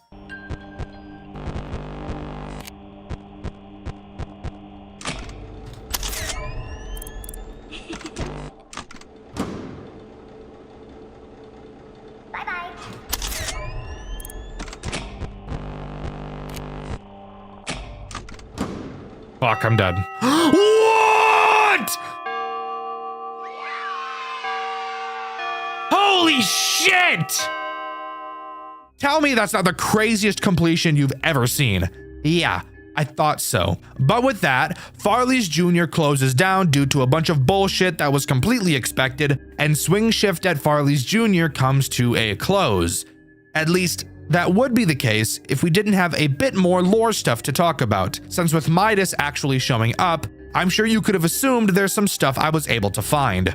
To start, by going into the extras menu and checking out the characters, moving over to the withered characters, you'll actually see missing posters for each of them, adding to my theory of depending on who jump scares you equating to who the dead child possessed, with Garrett possessing Farley, Charlie Emily possessing Basil, Terrence Martinez and Crystal possessing Jailhound, and an unknown person possessing Charlie. Why is this unknown? Well, because I never actually got Charlie's death minigame. But let's go take a look at it, shall we? In this minigame, we play as Susie Rosa. We walk around town until we eventually stumble across our dog, dead in the middle of the road, clearly being hit by a car. Shortly after, a car pulls up next to us and the guillotine killer steps out, telling us that he can fix our dog if we get in the car with him. And I'm sure you can imagine what he does to her next. And speaking of minigames, there's still plenty to cover. Let's rapid fire through the minigames I never got in my playthrough over on my second channel, Dexter Black. Starting with the minigame called Riverbed. We play as an unnamed little boy in the rain. We walk past the place where Susie's dog was killed, and continuing forward, we see the guillotine killer dropping the body of presumably one of his victims in the lake before he is then attacked. And if you remember, this is probably his third victim, which was referenced in one of the papers in Farley's 1. The next minigame is called Save Them. We play as Withered Farley as we follow the marionette through the building. She spells out save them as we travel, but before we can get to the exit, the killer steps in and smashes the marionette to pieces. And finally, we have Late Night, a minigame that's really just a cutscene. We watch a mother talking on a payphone while her daughter is clearly trying to get her attention. Eventually, she wanders off, only for us to see the killer's car whiz by, presumably, I would imagine, hitting her with it, although no sound cue is heard to indicate that. The mother goes to look for her, and then we get jump scared by the marionette, which would tell me that this little girl would go on to possess her. Oh yeah, there actually is another minigame that I got, I just didn't mention it for some reason, so I'll mention it now. It's called I'm Sorry. This one is also just a cutscene, and in a much different style from the others. A boy is sitting in the hospital with Mr. Martinez. They're watching the corpse of an unknown person completely wrapped in gauze. Looking back at Martinez, we see this unsettling image. And with that, that's all of the cutscenes in this game covered. However, we're still not quite done talking about stuff I was able to find. To start, there are several newspaper articles to read just like in the first game. Each appears at random when you click the paper stack in your office. They read, Marvelous Mimic Man. The winner of the 1995 Henton's Robotic Fair has been announced to be Vincent Martinez's Marvelous Mimic Man. This robot won due to its impressive state-of-the-art AI that allows it to near perfectly mimic the actions and poses of anyone around it. Vincent Martinez, the proud creator of the Mimic Man, has made a statement on winning first place. I am honored to receive this award. Thank you to the judges and especially the voters who made this happen. I hope to show you more of the Mimic Man and other creations like him soon. Farley's closes its doors. Lawsuit from Showbiz Pizza Time Incorporated closes down beloved family restaurant. After a long and grueling trial, Showbiz Pizza Time Incorporated has won its lawsuit against New Edge Incorporated, the owners of Farley's Fun Zone. The lawsuit alleges that New Edge Incorporated not only plagiarized multiple of its characters, but also stole confidential blueprints and schematics for their animatronic mascots. As a result of New Edge losing the lawsuit, they have been ordered to pay Showbiz Pizza Incorporated $3 million in damages. While New Edge has yet to make a statement, their decision to shut all of their 10 Farley's Fun Zone locations has sent a clear message. Obituaries. Abigail Leslie Emily, September 5th, 1954 to July 30th, 1985. Abigail was born on September 5th of 1954. She grew up in a lovely house down north before moving to Utah and marrying a brilliant husband and having a lovely daughter, both of which were unfortunately taken away from her too soon. Abigail tragically killed herself on the 30th of July, 1985 via a self-inflicted gunshot to the head. We hope that Abigail is in the warm light and with her husband and daughter. So, a robot that can mimic people made by Martinez, a plagiarism lawsuit for blueprints and schematics, and a woman who tragically killed herself, each with something redacted. And of course, after getting killed by Midas, there is an additional paper you can read. Tragedy at Midas's. 10-year-old boy bitten by animatronic.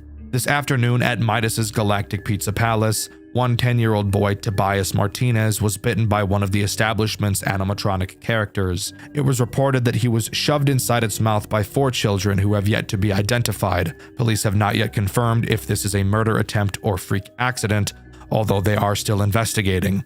Tobias is reportedly in critical condition, with his frontal lobe nearly severed. The owners of Midas's New Edge Incorporated have yet to make public statement on the matter, aside from suspending all operations at the restaurant. Tobias Martinez was bitten and killed at Midas's. I wonder if this isn't the person we see in the hospital bed in the I'm Sorry minigame, as this is clearly this game's equivalent to the Fredbear bite. And since we're drawing parallels, let's draw another one. In the weird phone call all the way in Farley's 1, the first line mentions a riverbed. And what do we see in one of the death minigames? That's right, the guillotine killer throwing a body into a riverbed. Whose body this is, though? No other than Thomas Fiver, Martinez's 3rd victim.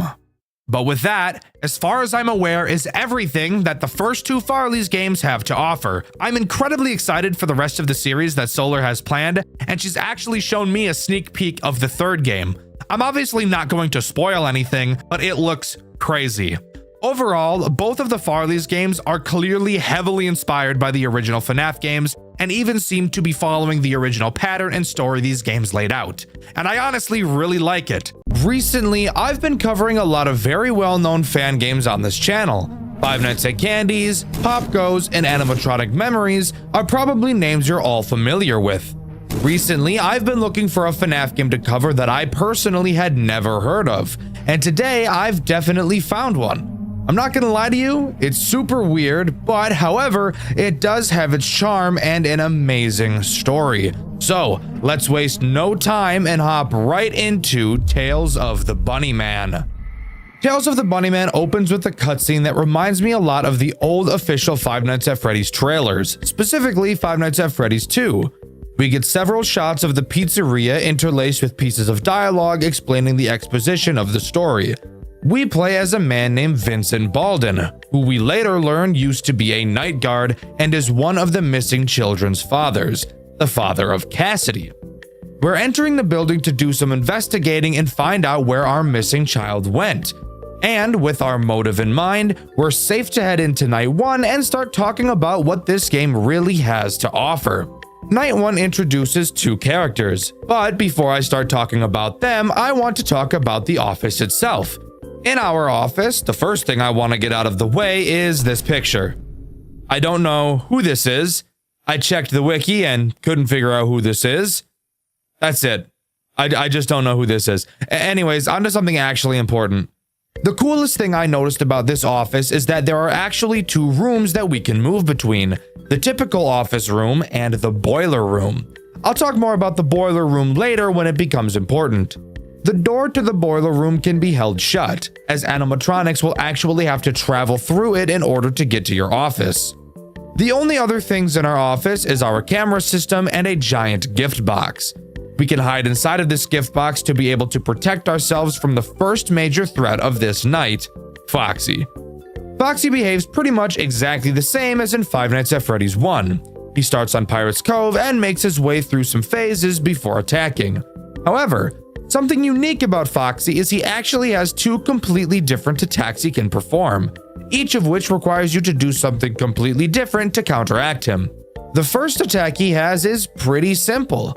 After he leaves Pirate's Cove, he will charge towards your office. When he does, you'll have to quickly jump inside the present until you hear him run away, after which you can jump back out and continue. His other attack is unfortunately a mechanic I've grown to dislike more and more as I play FNAF games. After leaving Pirate's Cove, Foxy has a chance to appear randomly on one of your cameras. When he does, all you have to do is find him and stare at him until he goes back to Pirate's Cove. This is mainly a me thing, but I've personally grown tired of the find them on the cameras mechanic. Yes, I do play Five Nights at Freddy's for a living, so yes, I'm going to see repeated mechanics a lot. Most sane people don't play as much Five Nights at Freddy's as I do, so most people won't find this mechanic to be that big of a deal. But hey, at least it's not a stupid fucking music box mechanic. We'll talk about that later. The only other threat introduced on this night is Bonnie. Bonnie is incredibly simple in how he works, as is typical in most FNAF games that feature him.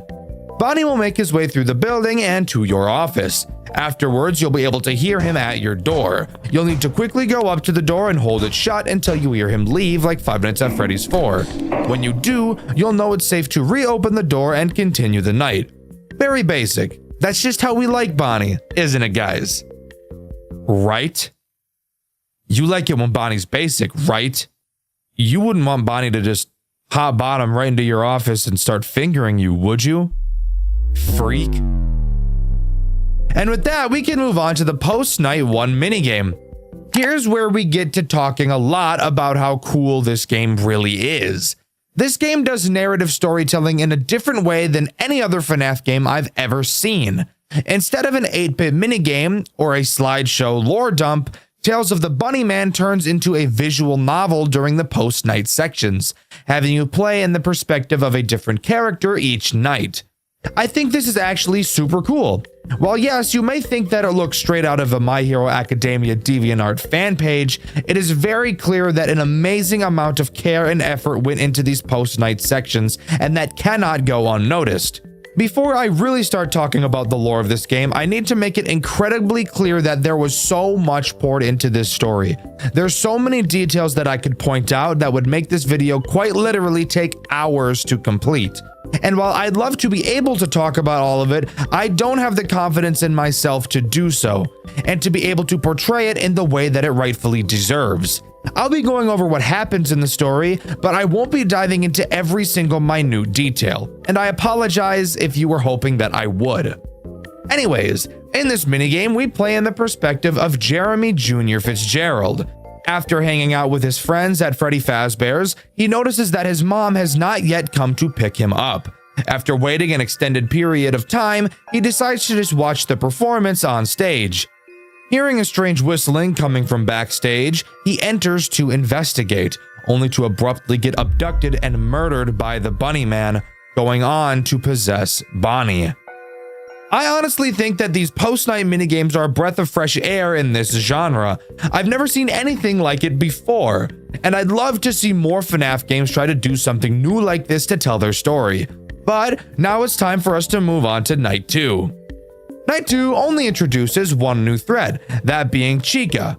Chica does exactly what you'd expect her to do, and no, I don't mean eating until she pops like a balloon.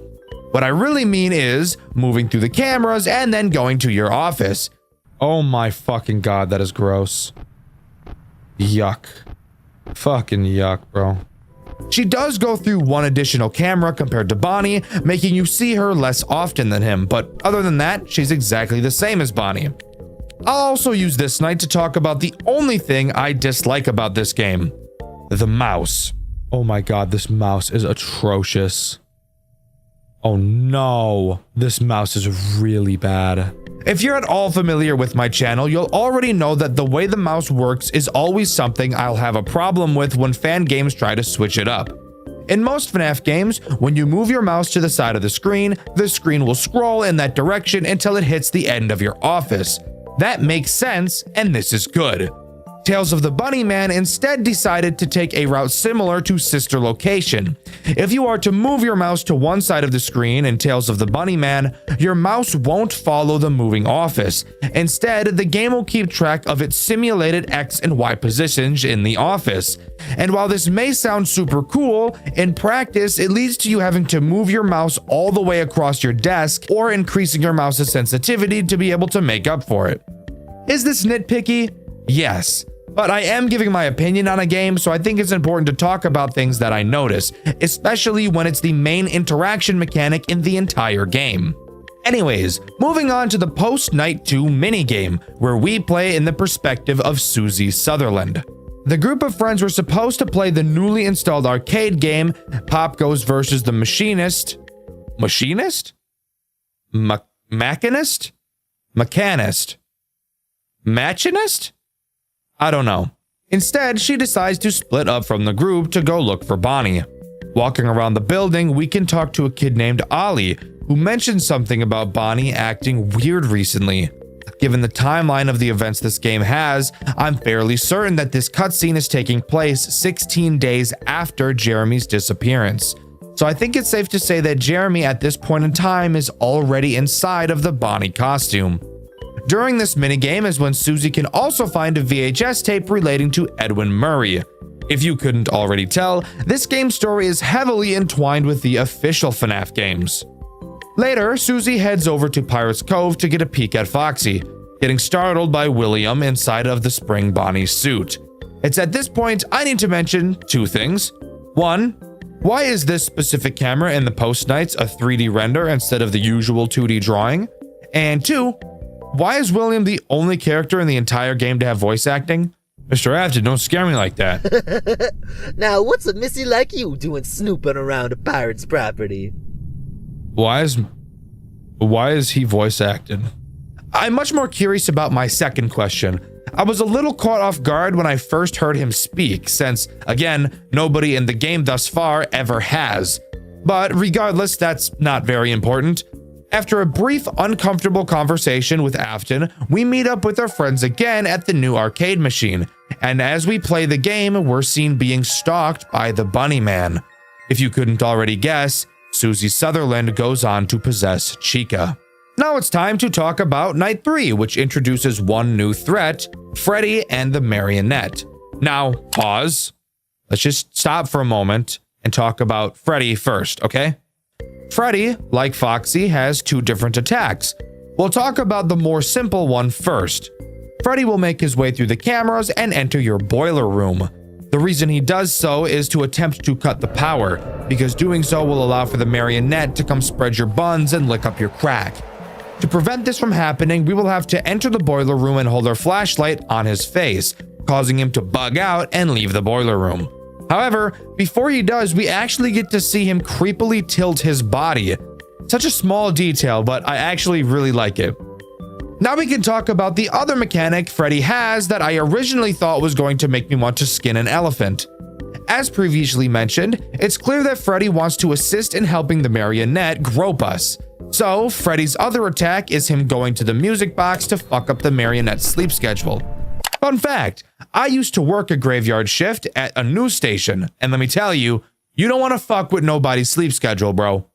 So, in order to save the marionette's sanity, we must remotely shut down the music box before Freddy can finish. Moving on to the Night 3 post-night minigame, we play in the perspective of Fritz Smith II. Let me tell you, this guy is a big fan of Foxy. So much so that he insists on constantly talking like a pirate, something that made me want to eat my own lungs throughout my playthrough because I was writhing in cringe. A.S. the worst one. It be fixin' to be jolly. What the fuck does that mean? Fritz leaves the group to go look for Foxy. Going to Pirate's Cove, he finds a decommissioned Foxy behind the curtains. Additionally, he finds a diary written by Henry. I guess for some reason, this is where Henry goes to vent, right next to the fucked up looking robot. A little weird, Henry, but you do you, boo. Inside of the diary, we read that Henry is struggling to cope with the loss of his daughter and his theory about Jeremy and Susie's disappearances having something to do with each other.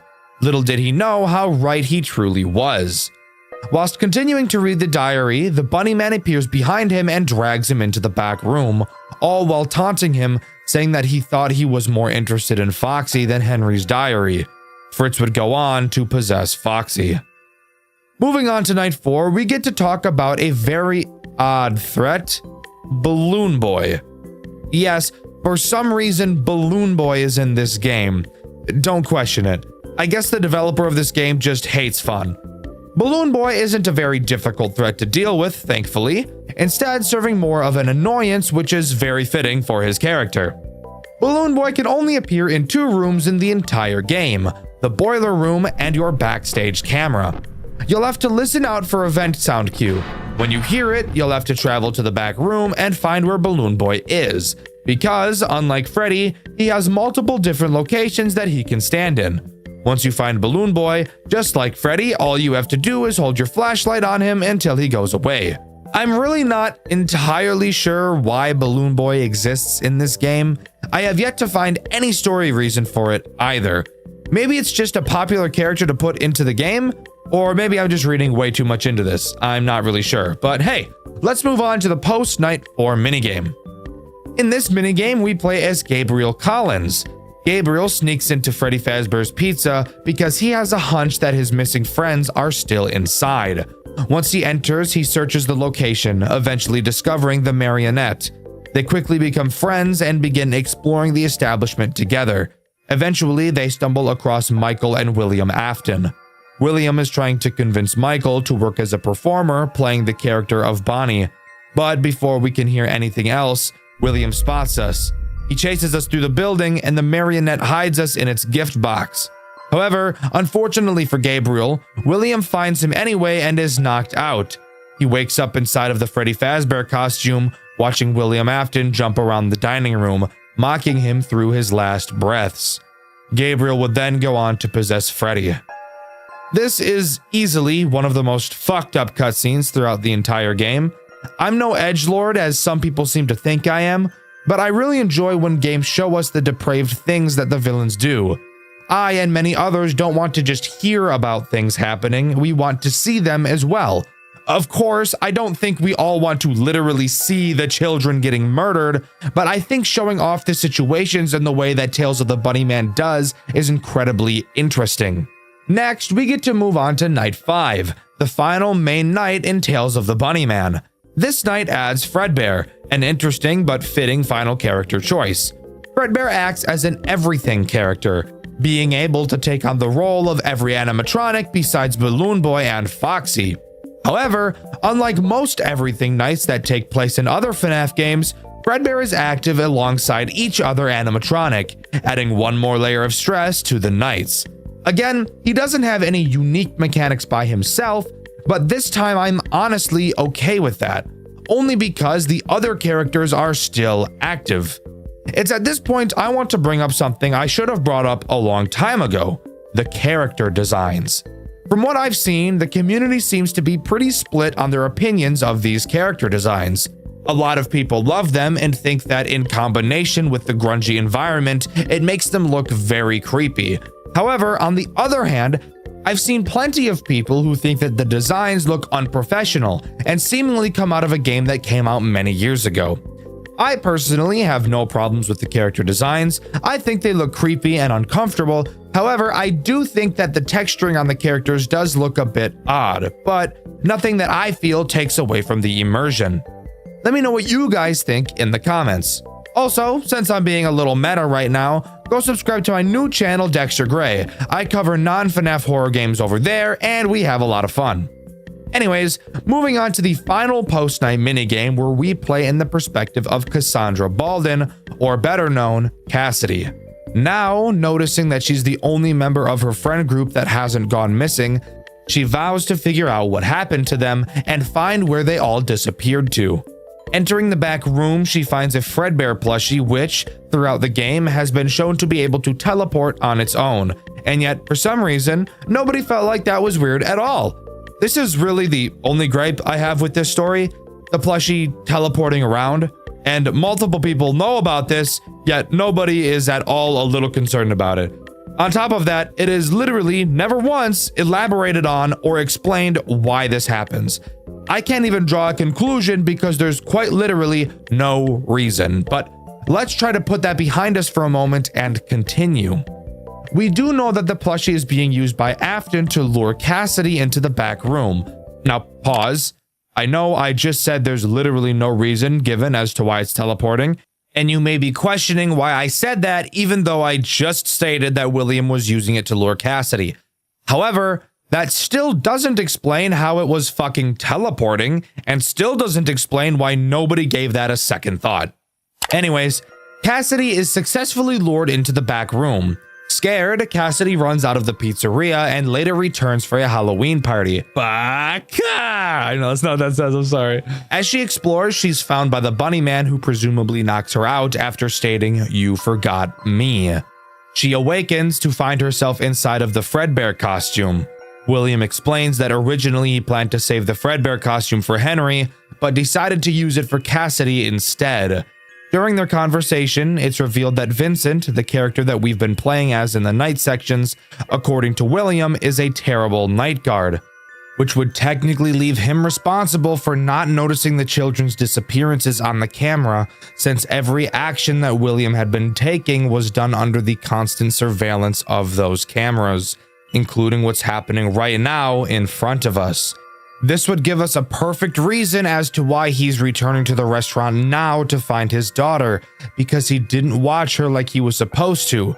He never saw what happened. Afterwards, we get one last cutscene. Vincent walks up to the Fredbear animatronic and realizes it's his daughter. However, he trips and falls, which leads to him getting killed by his own daughter, and Tales of the Bunny Man abruptly comes to a close. Almost. There's actually one more thing to talk about, that being Night 6, or as this game calls it, the epilogue. In it, after completing the final challenge, which is just a harder version of Night 5, we see the line, "He finally found the suit that will become his tomb, the last lingering piece of his soul. A good song never dies." With that, we get to watch William's springlock failure and onlook as he bleeds out. We're shown that Vincent, our character, was found dead inside of Freddy Fazbear's, and several news outlets labeled him as the reason the kids were murdered. I can't lie to you guys, I'm really eager to talk about this story, since after reading into it, I actually think it's really good, and it's clear that a bunch of effort was put into it. But like I said previously, I'm just not confident in my abilities to do it for myself. I've tossed around the idea of just reading the highly detailed explanation on the wiki that was written by somebody that was far more talented than I am, but I've decided against doing that since I don't want to come off as lazy and uninspired. And as much as I hate saying this, I'd highly recommend you go to the wiki and read up on it. It's actually such an amazingly well-written story, and I think it might just be one of the best takes on the official FNAF story I've ever seen. Overall, I think Tales of the Bunny Man is an enjoyable experience. The post-night minigames are interesting, and the story is fantastic and told in a way that isn't overtly confusing like most FNAF games like to be. However, I do think that the actual gameplay mechanics are pretty lackluster. Not only does each character not really have synergy with one another, this game is also just too easy. Throughout the nights, it never really feels like the characters are becoming more aggressive, which tends to lead to boring nights where you're just waiting for the much more enjoyable minigame sections. I'm sure many of you are familiar with the Five Nights at Freddy's fanverse, and I'm sure you know of the questionable character that took part in it, but that's not what this video will be talking about. Maybe I'll cover that hot mess another day. Today, I want to tell you all about a creator from the Fanverse initiative that was forced to remove all of his FNAF-related projects, why, and most importantly, my favorite game that he made, which is now banned. To start, I want to clarify, because some of you may be wondering, how are you talking about this game, and how do you have gameplay of you playing it on your second channel, Dexter Black, which everyone watching should definitely subscribe to if the game has been banned? Well, that's because people are awesome and have not only archived the game in question that I'll be talking about today, but all games that this creator was forced to remove. The game we'll be talking about today is the banned FNAF game, but also, hands down, one of the scariest FNAF fan games I've ever played, A Shadow Over Freddy's. Before we begin, I'd like to say that I don't make FNAF videos. I make horror game videos. I've just recently been finding so many FNAF games that I've been wanting to talk about. And I will be moving the question of the video winner to the end of the video to hopefully not interrupt and ruin people's experience of the video. Hope you understand, and let's go. A Shadow Over Freddy's begins with some dialogue explaining that we wake up in a dark room and that all we can hear is the low buzz of a metal fan. If you couldn't guess, this room in question is the office from Five Nights at Freddy's 1. Before saying, quote, "Leave immediately before the shadows that have devoured this abandoned building come to consume you as well."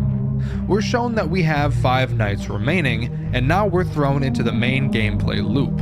A Shadow Over Freddy's is a semi-free roam game where you walk around the pizzeria from FNAF 1. Each night has a different task for you to complete, and as the nights go on, more and more threats are added for you to keep track of. Night 1's objective is simple: find the exit.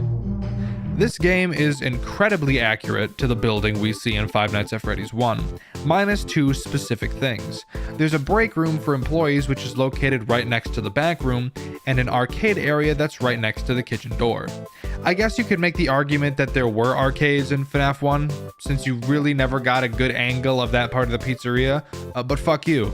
I've never seen anyone else do it, so I'm gonna say it's not accurate to the original. Other than that, if you know the FNAF 1 location, you'll be able to move around the area quite easily. A moment ago I said that this game was semi-free roam.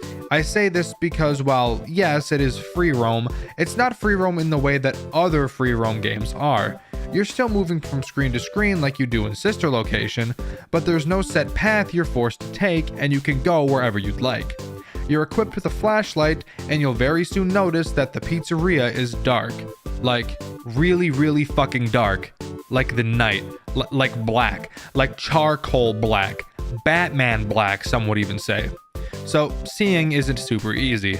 To move around, you just have to point your mouse at the area you want to go and click to advance to that area. Pretty simple. Where does the threat come in? There are two threats prevalent in Night 1, the clock and Freddy. The clock is pretty simple. Rather than having to survive until 6 a.m. like in most FNAF games, you only have until 6 a.m. to complete the task you have to complete. If it reaches 6 a.m. and you still haven't completed your task, the game is over. As each night goes on, the clock moves faster and faster. The other threat this night introduces is Freddy. Freddy has the chance to appear in any room that you are in. When you see him in your room, you have to point your flashlight at him until he goes away. And this is when you'll notice that the animatronics in this game aren't really animatronics. Instead, they're shadows.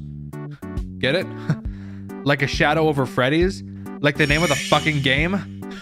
Laugh. You better fucking laugh! Here's something I found interesting about Freddy, and two of the other animatronics in this game. Unlike most FNAF games where your reaction time needs to be on point, there's really no need for that in A Shadow Over Freddy's. The animatronics don't care if you're standing right next to them for 10 years. Instead, if you move to another area of the map while Freddy was previously in the same spot you were, that's when he'll attack you. So now you start to understand why the clock will eventually become a huge problem. Because every time you enter a new area, which I promise you is very often, you'll have to do a full 360 moving your light up and down to make sure Freddy isn't in the room with you. And with how slowly you turn, I promise, the experience will not be very enjoyable. Another thing to note about Freddy, he's very quiet. Typically when I talk about FNAF games, I almost always mention the sound cues the characters have. But not Freddy. Freddy has no sound cue letting you know that he's in the same area as you, at least not from what I could tell. So you'll really have to give yourself terrible motion sickness as you crank 90s in every fucking square inch of the pizzeria. Now, the objective. Each night has a different one, and night 1's is just to find the exit of the establishment. If you know the FNAF 1 layout, you should know where to go. Go out of the hall, walk into the party room, walk to the opposite wall of where you entered, and go to the right corner of the room by the bathrooms, and there you'll find the exit door. Walk through, and notice that the exit has been boarded up. Shit. As you attempt to turn around to find a new exit, this happens. That right there, if you can't tell, is the marionette. Oh, lanky fuck. When you see the marionette in A Shadow Over Freddy's, this is how you know you've successfully completed the objective of the night and will be moving on to the next one. But not before the puppet offers to tell you a story to clear your mind. I'm not going to explain the story to you. I think it'd be much better if you just experienced it for yourself. There once was a little kid who liked to play with his toys by his lonesome. He lived with his family in a small peaceful house outside of town surrounded by forestry. The home's backyard was his personal stage, where he played with his figurines of various shapes and sizes, making plays which were acted out for his enjoyment alone. Although he was alone, he was content in living out his youth playing with the plastic friends his parents had gifted him with. They were a small mannequin, a stuffed teddy bear, a porcelain dress-up doll, and a toy robot. But one day, the family's pet dog stole one of his toys during his playtime. Into the woods, he excitedly ran away with the toy robot, prompting the kid to chase after him to reclaim his friend. Annoyed by the dog's playful attitude, the kid caught up. Grabbing the toy from the thief's mouth, he began to pull. Oh, to be young and carefree. A kid and his dog playing tug of war in the back garden of their house with no one to interrupt them. Seems like a wonderful memory, doesn't it? The dog, excited to receive the attention it craved from the young master of the house, refused to lose this game they found themselves playing. The toy robot was almost free from the dog's mouth when... Relieved to have gotten his friend back, the kid wiped the pool of drool off the toy robot with the bottom of his shirt. He walked back home, leaving the animal twitching helplessly on the grass, with barely enough room left in its swollen neck to let out a pitiful, dry howl. The kid, arriving back out from the trees, positioned the toy robot back where it was on his makeshift stage and continued playing. Later that afternoon, the parents had found the body of the dog. They buried it where it stood. A brief overview. A young boy liked to create plays with his toys. One day, the family dog took a toy robot that the boy used and ran into the woods. The boy chased after the dog and began to fight for the toy back before eventually breaking the dog's neck to get his toy and leaving the dog writhing on the ground while the boy left it there to die. Already setting up a pretty fucked storyline. Goddamn. Can confirm my mind is not cleared, shithead. I do want you to keep that boy from the story in mind as it's very important for the rest of the game.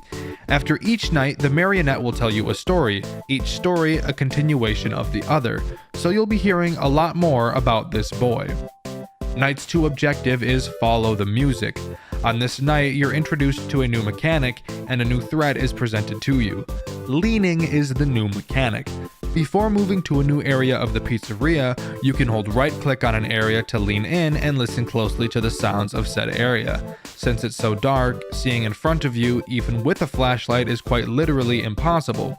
So leaning is what you'll have to use to make sure you don't bump into any threats. Which leads me to my next talking point. The threat introduced in Night 2. Bonnie. Bonnie works pretty interestingly. Bonnie will patrol the perimeter of the pizzeria, meaning that if you stay towards the center and never follow a wall, Bonnie will never be an issue for you. But then of course, you also have to bring up the fact that since you can't see very well at all, when you're in the center of the party room, every single area looks exactly the same, with only small differences in the party tables to let you know your position. It will become incredibly easy to get turned around and lose your position in the mental map you've been building.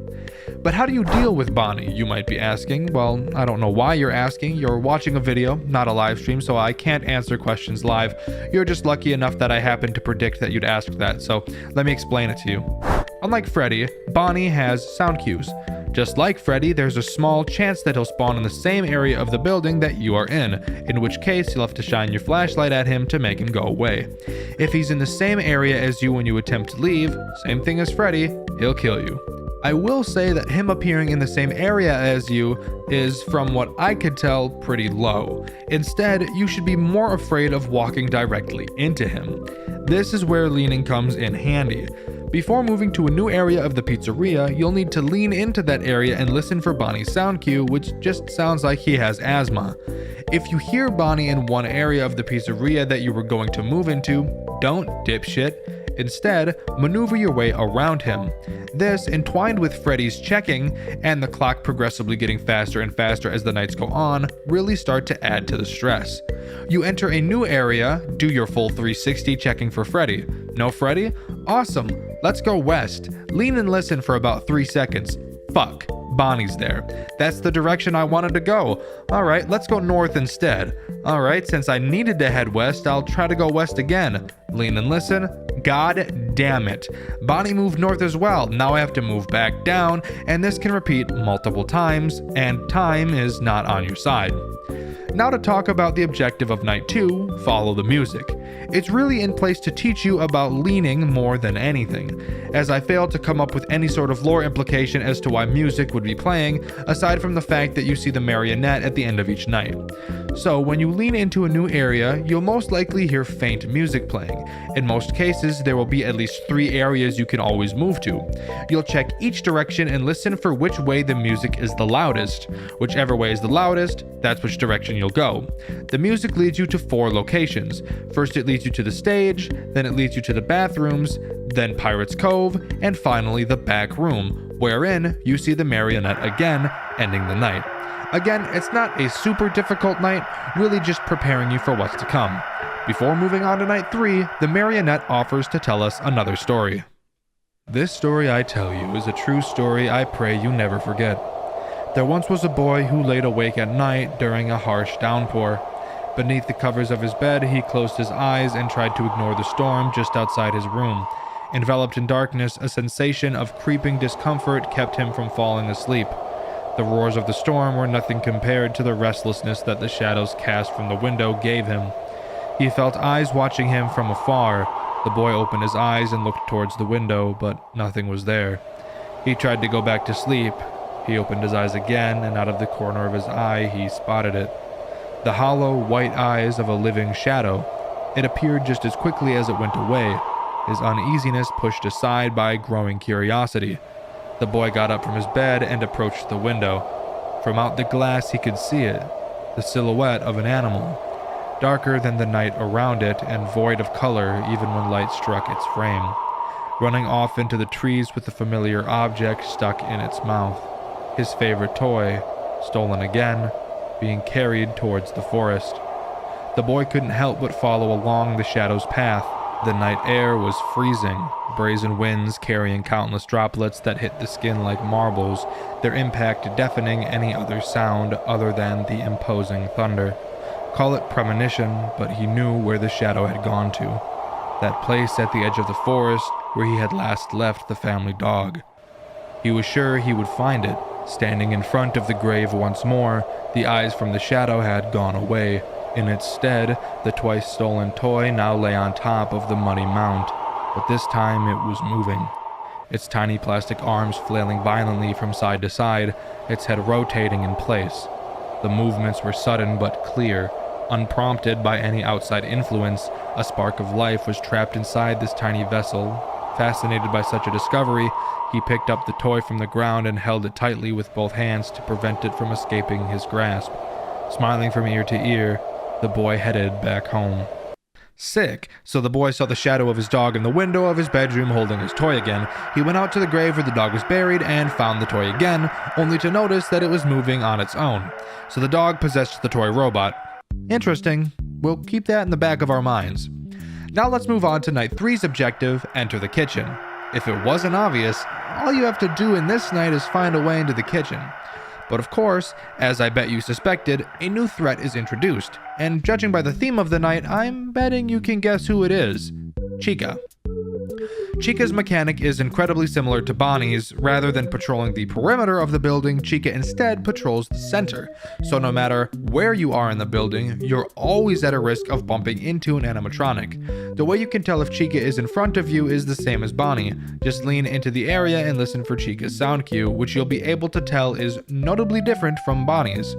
There's only one other small difference between Bonnie and Chica. If you stay in one area for too long, Chica will just walk into the same area as you, and if you don't flash her before moving to another area, it's game over. Now, I have a theory. I think originally Chica was meant to be the exact same as Bonnie, except she patrols the middle of the map, but FNAF added the moving mechanic to prevent a soft lock that can easily happen. Let me tell you about it. So, I should say that Bonnie and Chica can go anywhere in the building. It's just much more common for them to patrol their previously stated areas. And because of this, if you're in one of two specific areas, those two being the stage and Pirate's Cove, you might notice something interesting. There's only two directions you can possibly move in, and there's a pretty common chance that both Bonnie and Chica will be in both of these areas that you can move to, and that you would literally be unable to move without dying, since the animatronics only move when you move. So, I believe that Chica's movement mechanic was added specifically so that if you were to get stuck in a situation like that, you could stand in place and wait for Chica to move into your area, flash her, and then move to the area that she was previously in. Doesn't sound too hard, and it isn't, but this brings up another mechanic in this game that I've failed to mention thus far. In A Shadow Over Freddy's, there's this super epic, radical, and cool mechanic where if you stay in one area for a prolonged period of time, the clock will actually begin to move faster the longer you stay in an area. So constantly moving is the best way to slow the clock down. But of course, as I just mentioned, there's a chance that Bonnie and Chica will body block you all seductive like, licking their lips and shit, and make you wait upwards of 10 seconds for Chica to move to your area. And 10 seconds is enough to make the clock speed up dramatically. So here's a tip. Unless you absolutely have to, try to avoid going on stage and to Pirate's Cove. Now for the objective, entering the kitchen. You'll notice that if you just try to go to the kitchen and open the door that you can't. However, you may also notice that a key outline has appeared at the bottom of your screen. This is to let you know that there is an item you need to pick up, in this night obviously being a key. This key is located in the break room that I mentioned at the beginning of the video. Once you make it there, you grab the key off a key rack and make your way back to the kitchen, where you can then unlock the door and go inside, where you'll find the marionette yet again, ending the night. But before we can move on to night 4, we have to listen to another story, so buckle up, grab some warm milk and a banky, and let's listen to this shit. There once was a young man who had grown hungry for knowledge. Growing into adolescence, he had isolated himself from his family, focusing instead on his passion for the unknown, the spiritual, the place of mystery he had come to know years ago. In a box under his bed, he hid his secret away from all others, his living plastic friend, still thrashing and writhing inside. Every night he observed his movements intently. The young man spent entire days away from home, reading and studying about spirits and vessels. His interest turned into obsession, and his need to understand grew. Alas, it was all for naught, as no book had the key to the answers he'd been seeking. All he found were vague rumors and legends with no instructions or explanations. Since he was a kid, the young man never saw his dad as anything more than an obstacle. He was a moody, aggressive old alcoholic who only talked to his son when he needed something to shout at. Having driven everyone that loved him away, the drunkard was worth less than nothing in the eyes of the boy. Thus, he was the perfect candidate. One day, when coming home, seeing the old man sprawled out onto the kitchen table with a bottle in hand, he decided to show dear old daddy a new way of life. Holding a small felt doll in his right hand, the teen made his way to the house's garage. After a few hours, the deed was done and the plan in action. The boy watched his oblivious father drive away in his car, unaware of the tampering that had been done to the vehicle.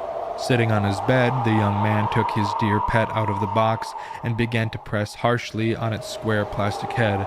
As it trembled in pain, he waited on the outcome of his small experiment. Oh, the humanity. After a car accident, he recovered the doll that had been planted below the seat and returned to his home. Placing it on his desk, he watched it closely for that same spark that remained inside his robotic friend. But much to his frustration, no movement came from the doll. Nothing. The vessel he had prepared for his father was empty, devoid of even a single remnant of life. Furious by his failure, he ripped the felt doll apart and threw it aside. What a waste. From then on, he was free of the shackles of his drunken caretaker, but without the trophy he had planned to take from his monstrous act of sabotage. Unflinching in his resolve and with no guilt in his empty heart, he contemplated what to do next. He killed his dad. Holy shit. How does a child know how to cut the brakes to a car? Beyond me. But let's move on to night 4. Night 4 has the objective of find the pieces, and this is, in my opinion, the most difficult night in the whole game. But that might also be because it took me an embarrassingly long time to complete, and because of the addition of the final threat this game has to offer, Foxy. Foxy is a bitch. He's such a bitch.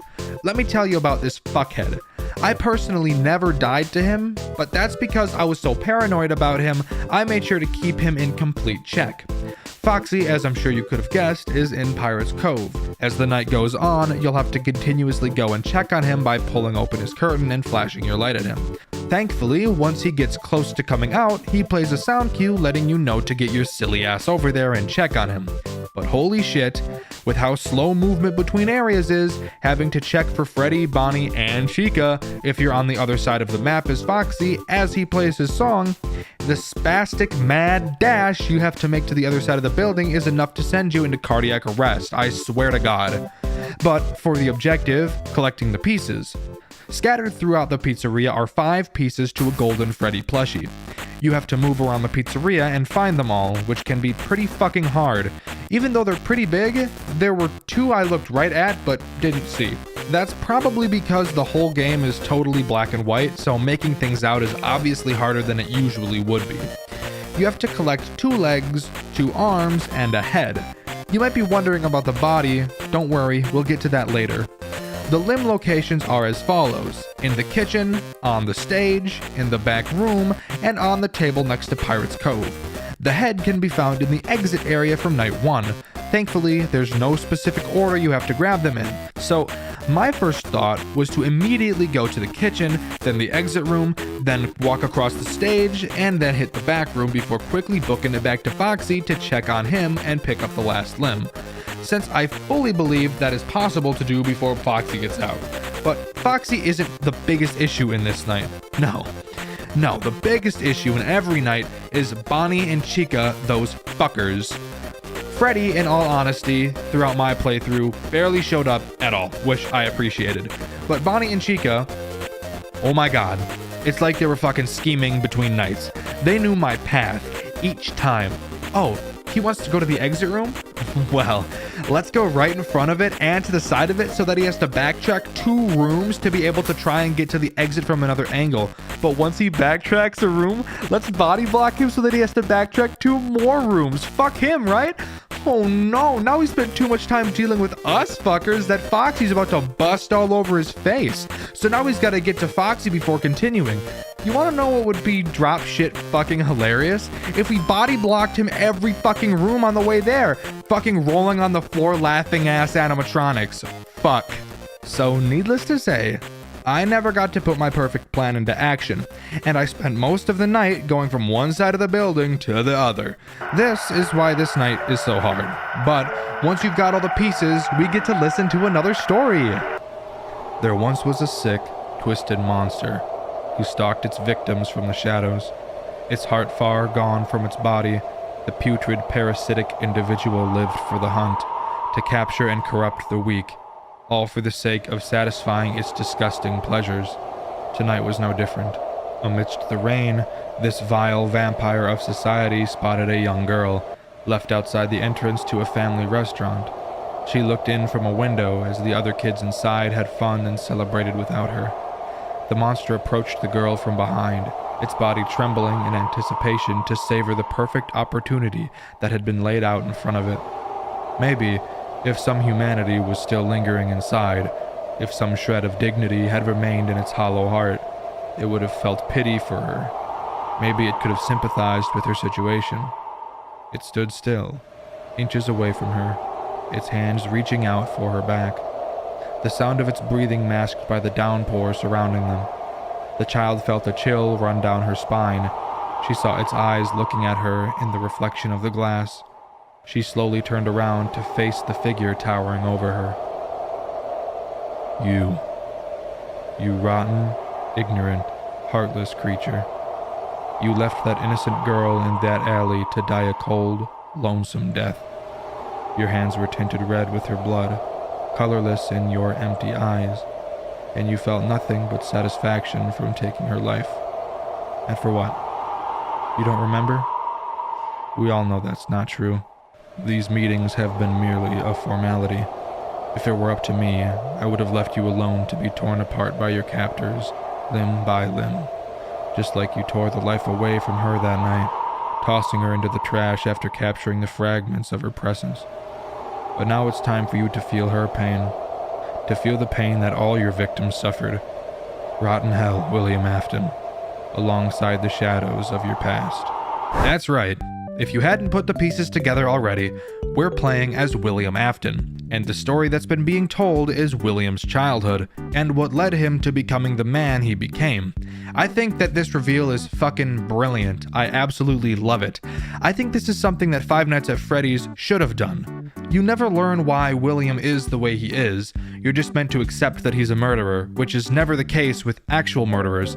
I'm aware he had a reason as to why he murdered the kids, but normal people don't murder, period. You can always go back in their past and pick up on small hints that something isn't right in their development, and in a lot of cases, harming animals is one of the earliest signs. Look at Jeffrey Dahmer. He mutilated animals in the woods to study their insides.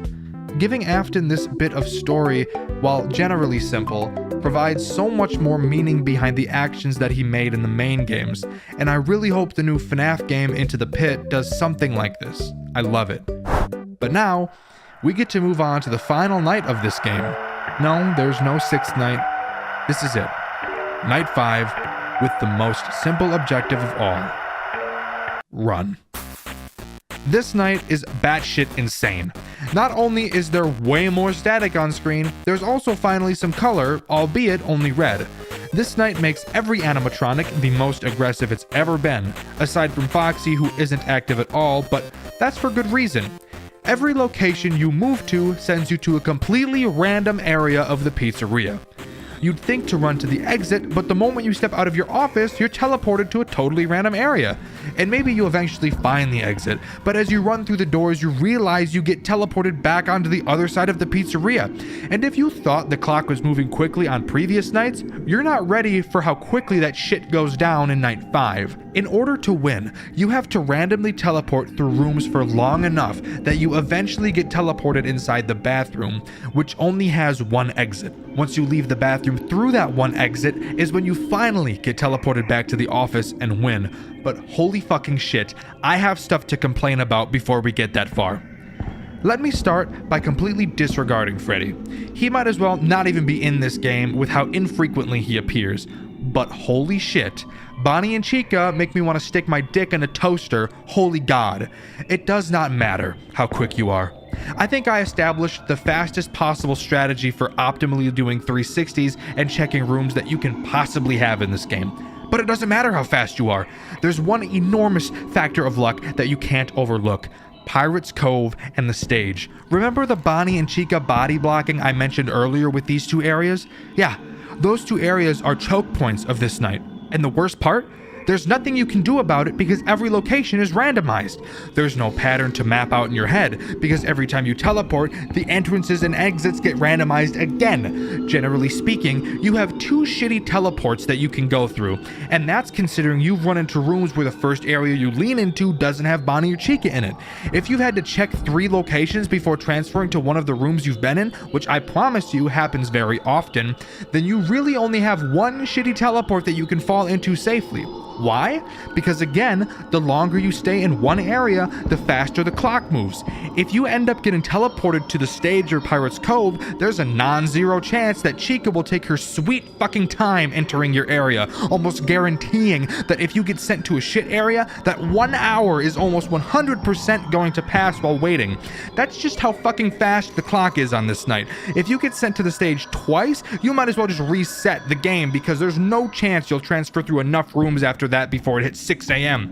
Oh my fuck, then I still have to talk about the music. As you transfer through areas, you'll begin to hear music playing softly, but as you transfer through more rooms, the music gets louder and louder, making it fucking impossible to hear Bonnie, and I mean Bonnie specifically. Chica tends to be pretty fucking loud so you can figure out where she is pretty quick, but Bonnie's sound cue is so quiet most of the time that every time you end up leaning, you'll have to wait a good 3 seconds to make sure you don't hear him, and I cannot stress enough how much time 3 seconds is on this night when the clock moves at fucking Mach 40. So by the time it's 5 a.m. you're almost done. The music is blaring in your ears so goddamn loud you think your eardrum might fucking rupture. Your leg is bouncing so fast and your heart is pounding so hard you can feel it throughout your whole torso. And you can hear it echoing throughout your skull, making it more and more difficult to focus on listening for Bonnie's sound cue. When finally you realize you've entered the bathroom, as fast as you can, you whip around to the exit of the bathroom and you find yourself in the office. All has gone quiet. The red tint has gone away. It's calm. For once. For once, you stop shaking. You take a deep exhale that you've been holding in for the last minute, and your heart rate decreases. As you look around the room you're in, you'll realize the torso of the plushie you collected pieces to on night 4 laid on the desk in front of you. You don't know why you've been collecting the pieces. You just know that it's something that you've had to do. You grab the final piece and then...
Popular pre-existing IPs in FNAF games. I'm sure quite a few examples already come to your mind when I say that. Five Nights at Wario's, Five Nights at Sonic's, Five Nights at the Krusty Krab, among many others, are very popular examples of this. However, in my journey of playing FNAF games to find games worthy enough to talk about, there's one very popular IP I see show up very frequently.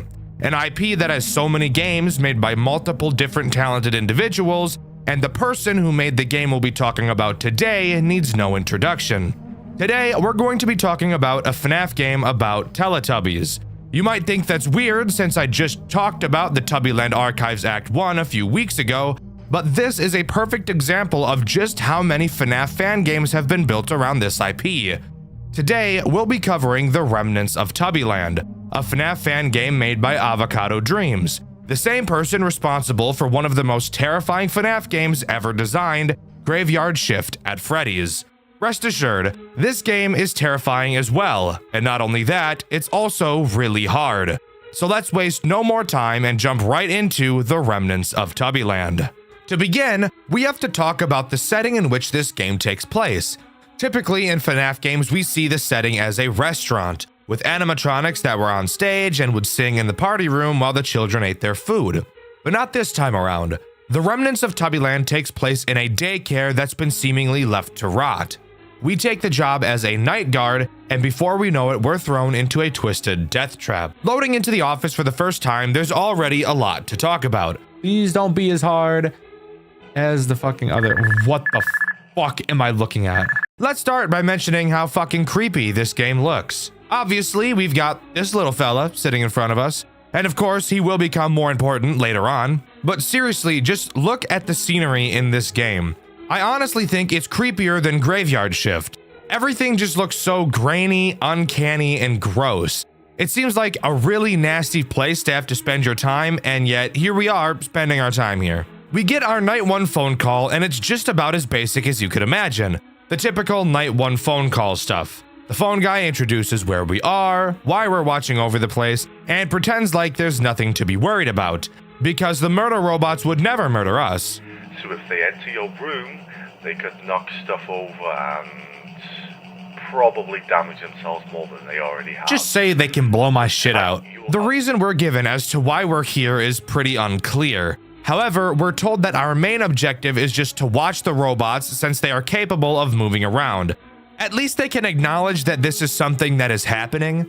Of course, he says they won't hurt us, but also decides it's a great idea to explain to us how to defend ourselves on the off chance they come into our office.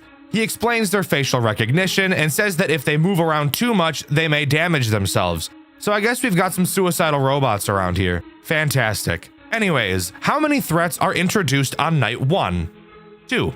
2 threats are introduced on night 1. So let's go over them. Let's start with this game's main attraction, Dipsy. So I don't see nobody yet. Bro, let me tell you, Avocado Dreams. She knows how to set an atmosphere. What the fuck is that? Dude, Dipsy Dick will begin on camera 2. If we take a look at the map, we can see the path that the characters will have to take to reach us. It's a little bit confusing, so really take a look at it. As you can see, camera 2 is not actually connected to our office at all. This entire building is just one big spiral to reach our office. So Dipsy Dick will have to start from camera 2, then go to 3, 4, 5, and to finally end up in camera 7 before he can attack us. Make sense? Good. Dipsy makes no noise when moving around, so you'll have to track him yourself on the cameras. Once he reaches camera 7, he actually has 2 phases. One far away from the camera, and another where he's a lot closer to the camera. And even despite the fact that this is a robot, somehow his face is able to distort to an unrealistic length. Don't question it. Ooh, spooky. That's all that matters. Like an entire half of the building has no cameras in it. That's so ugly. That's so ugly. Once Dipsy makes it to the second phase on camera 7, his next move and opportunity will have him disappear. When he does, that's how you know he's about to attack you. Since Dipsy will never move backwards, it's always easy to keep track of him. Once he does disappear, you'll have to put on the sun mask located on your desk. It works exactly the same as the mask from FNAF 2, and of course, Avocado Dreams did not disappoint with the animations. Take a look. Oh my god, dude, that'd be so sick! Damn, bro. That is so cool. That's so cool, bro. I can't lie to you, man. This shit cool as fuck. This shit cool as fuck. Just creepy as fuck, isn't it? God, I love it. It's so cool. Anyways, something else about your mask that you've probably noticed is this asthma meter. This is basically just the scrapped toxic meter from Five Nights at Freddy's 2. The longer your mask is on, the higher your asthma meter will increase. And if it increases all the way, the mask will forcefully be taken off, and you'll have to wait for a cooldown before you can put it on again. And that's obviously not a good thing, especially not on later nights. Now, for the second threat this night introduces, Trumpet. Trumpet acts as more of a nuisance character rather than an actual threat in this game. However, don't let that make you think you can ignore him, because you most certainly cannot. Occasionally, you'll be able to see Trump Dick rising up from behind your desk. It does make a noise, but on later nights, you may find it hard to hear it while you're on the cameras, so you should get into the habit of checking often. When Trumpet starts to rise, you will have to quickly find his error message that randomly spawns on one of your cameras. My least favorite FNAF mechanic hidden into a character that technically doesn't enter the camera themselves. I'm onto you, game. Watch your back. When you find the error, simply press the power button and Trumpet will fall back behind your desk. But what happens if you just let Trumpet fully appear and start blasting your eardrums with the loudest sound you've ever heard in your entire life? Well, the sound that emits from it will slowly cause the AI value of every other character to slowly increase until Trumpet is turned off. And even after you turn Trumpet off, you want to hear something crazy? The AI values will never go back down throughout the night. So let me tell you, you do not want to miss a Trumpet attack. You will very quickly regret it. Old Trumpet Dick. Night 2 introduces probably the most revolting, nasty, fuck-ass character I've ever seen in my life on this earth. Luckily, it's not nearly as bad as one of Avocado Dream's other demon spawns, Sheriff Slither Dick, but trust me, this character Luckily, it's not nearly as bad as one of Avocado Dream's other demon spawns, Sheriff Slither Dick, but trust me, this character will still make you want to cover your willy with honey and jump wiener first into a fire ant hill. That character, of course, is Poe. Poe is a very simple character to understand. However, that's probably the scariest part about her. Poe starts on camera 1. She will then move to camera 3. From 3, she will either move to camera 2 or camera 4. You want her to move to camera 4. Trust me, it's better for your mental health overall. She will then move between cameras 6, 4, 5, and 3 for the rest of the night. She will never naturally wander to your office, but don't let that make you think you're safe. You're not safe. You're never safe. This is easily the worst character in the entire game. While Poop is on the cameras, if you're looking at the camera she's on, you'll be able to hear the song she emits as she wanders around. You'll have to track her around the cameras to constantly make sure the song is playing. If the song ever stops, you're in trouble. On night 2, a large red button will appear on your desk. If the music stops, all you have to do is push this button and her music will reset. But you have to be really fast. If her music is off, that's when she'll make her way to your office. If you at any point see her in camera 7, you need to hit the button immediately. Faster than you've ever hit anything else before in your entire life. Faster than a 1950s husband hits his wife after coming home and not having a martini in his hand the moment he walks through the door. If you don't, obviously, if you don't, if you don't, obviously she's, if you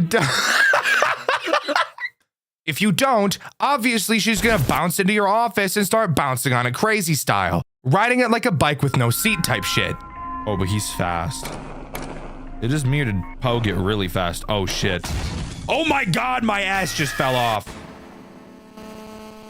Fuck. And before you say anything, look at this ugly fuck. You don't want that. The problem that Poe brings into this game is obviously requiring your constant attention. And Dipsy has already been shown to require a lot of your attention as well. And trust me, the synergy that Poe has with every other character that will be introduced into this game is prominent and brutal the entire way through. So let's continue talking about them, shall we? Night 3 brings on this fuckhead in your office, Tinky Winky. So I really like that. I don't like this fucker staring at me right now. I can't lie. That I'm not a huge fan of, the way he's looking at me. He's like licking his lips and shit. And it's like, let's not. Okay. Ooh. Ooh. Tinky Dick works in the exact same way as Peggy from Showman's The Awakening, which I've covered on this channel before, and you should go watch that video after you finish this one. Tinky Dick is very much a weeping angel character. If you're looking at him, he won't move. But if you have your camera up, he will slowly begin to creep towards you throughout 3 different phases. Each phase is pretty obvious, so don't worry about not noticing it. After the final phase, he will attempt to jump you like you're in the streets of Compton. All you have to do is put your mask on and he'll go back to where he was. However, unlike Dipsy, Tinky requires you to be a lot faster with your mask, and you can't put on your mask before an attack to bait the attack out. Tinky has to attack before putting the mask on will push him backwards. Thankfully, if you're on your cameras, he will force them down when he attacks. So it isn't just a guessing game, but you have to be really, really fast, especially on later nights. You'll have close to only 1 second to put it on once he attacks, lest your butt cheeks get spread and he lathers peanut butter and jelly on that shit like a midnight snack. Oh, okay. It's blatantly obvious. Huh, bitch? Was I just not fast enough? Do you have to be like really, really quick with it? Obviously, Tinky brings up an enormous problem. With 2 characters requiring you to constantly watch them on the cameras, adding a character that penalizes you for using the cameras is obviously going to cause quite a bit of problems. This is actually the problem that led to me having to change the way I play the game and switch up my strategy to solely focusing on Poe and occasionally checking on camera 7 to see if Dipsy has arrived yet. It's also this character that made me decide to start forcing attacks from him. For example, let's say Dipsy just attacked me. I know it's going to be a while before Dipsy can come to attack me again. So in order to not have the asthma meter blow up my guts, I would sit and stare at the cameras until Tinky attacked me, resetting his timer before the next Dipsy attack. It's a very aid strategy that makes me die a little bit on the inside, but it does get the job done well enough. Well, now it's time to move on to night 4 and introduce a character so sepsis-ridden you'd think you've injected yourself with every disease on Earth. Lala. Lala starts in camera 1 like poop. She has a set path around the map to get to your office, very similar to Dipsy. On this night, you'll notice that each camera Lala will travel through will now be equipped with a camera button, allowing you to take a picture of each camera and obviously emitting a flash of light at the same time. I'm sure you can tell exactly where this is going. Lala will move throughout the cameras during this night. You will have to flash her on whatever camera she's on to push her back. Then go to the camera you pushed her to and flash her again. Keep doing this until you push her back into camera 1. When she goes back into camera 1, she will shut down and won't attack again for a while, so doing this is very important. And if you're lucky, you can catch her really quickly and only have to push her back once. The problem with her? She is very, very fast. She will move through her cameras faster than the fat bitch in line at the Golden Corral who's hopping up and down because the buffet just got refilled. Sit down, Shamu. There are so many things that I don't understand. I don't know what's going on right now. Oh. You're telling me she got all the way through the cameras that fast? You're telling me she got through every camera that fast? No. No. This is bullshit. Let me tell you what this is. This is bullshit, bro. Like, what the fuck is that? What is that? How the fuck am I supposed to keep track of those 3 fuckers at the same time while also not looking at the cameras for this fucker? I'll tell you how, you don't. That's bullshit. What the fuck? We now have an interesting group of mechanics to talk about. Thankfully, even though this game does rely a lot on RNG, there was a very clear attempt put in place by Avocado Dreams to mitigate how much RNG is actually involved. The main example I can point to is Tinky Winky. Tinky Winky will never attack you if Lala has left camera 1. This prevents an insta-loss that would otherwise be present. Obviously, if Tinky Dick is about to attack and you get an attack from Lala, if you were to deal with Lala, then Tinky would attack you, and while being attacked, Lala would easily make it to your office and kill you. So thank God Tinky isn't able to attack you while Lala is. However, his aggression meter will still increase, meaning that immediately after you deal with Lala, it's very likely you will get an insta attack from Tinky. So you'll need to be fast, but at least there isn't any luck involved. Night 5 introduces nothing new, and is just a much harder version of Night 4. I'm not gonna sit here and lie to you guys. I was not able to beat Night 5. I'm sure that if I threw in hours upon hours of attempts, I would have beaten it eventually, but I just don't have the type of patience like other people do. I applaud you if you beat it, but I did not. But now we get to talk about what everyone who's familiar with this game has been waiting for: Custom Night, and the secret night that comes along with it.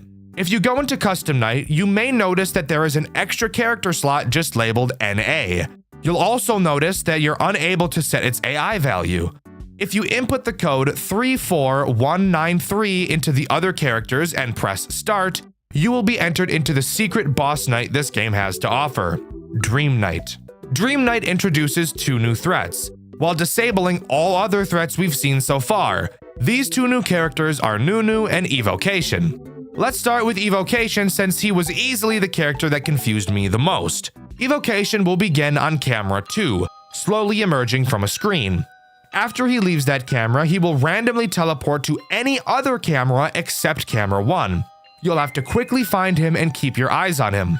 From there, he can attack you in one of 2 ways. The first way will have him get super close to the camera and laugh like a child, which just fills me with rage because I hate children. When he does, all you have to do is flash whichever camera he went to. His other attack has him disappear from the camera entirely.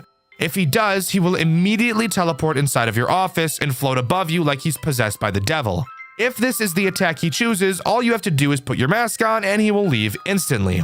You do have to be pretty fast with both attacks, so make sure you have your reflex game on point. Another thing to point out about the way Evocation attacks is that he will never attack the same way twice.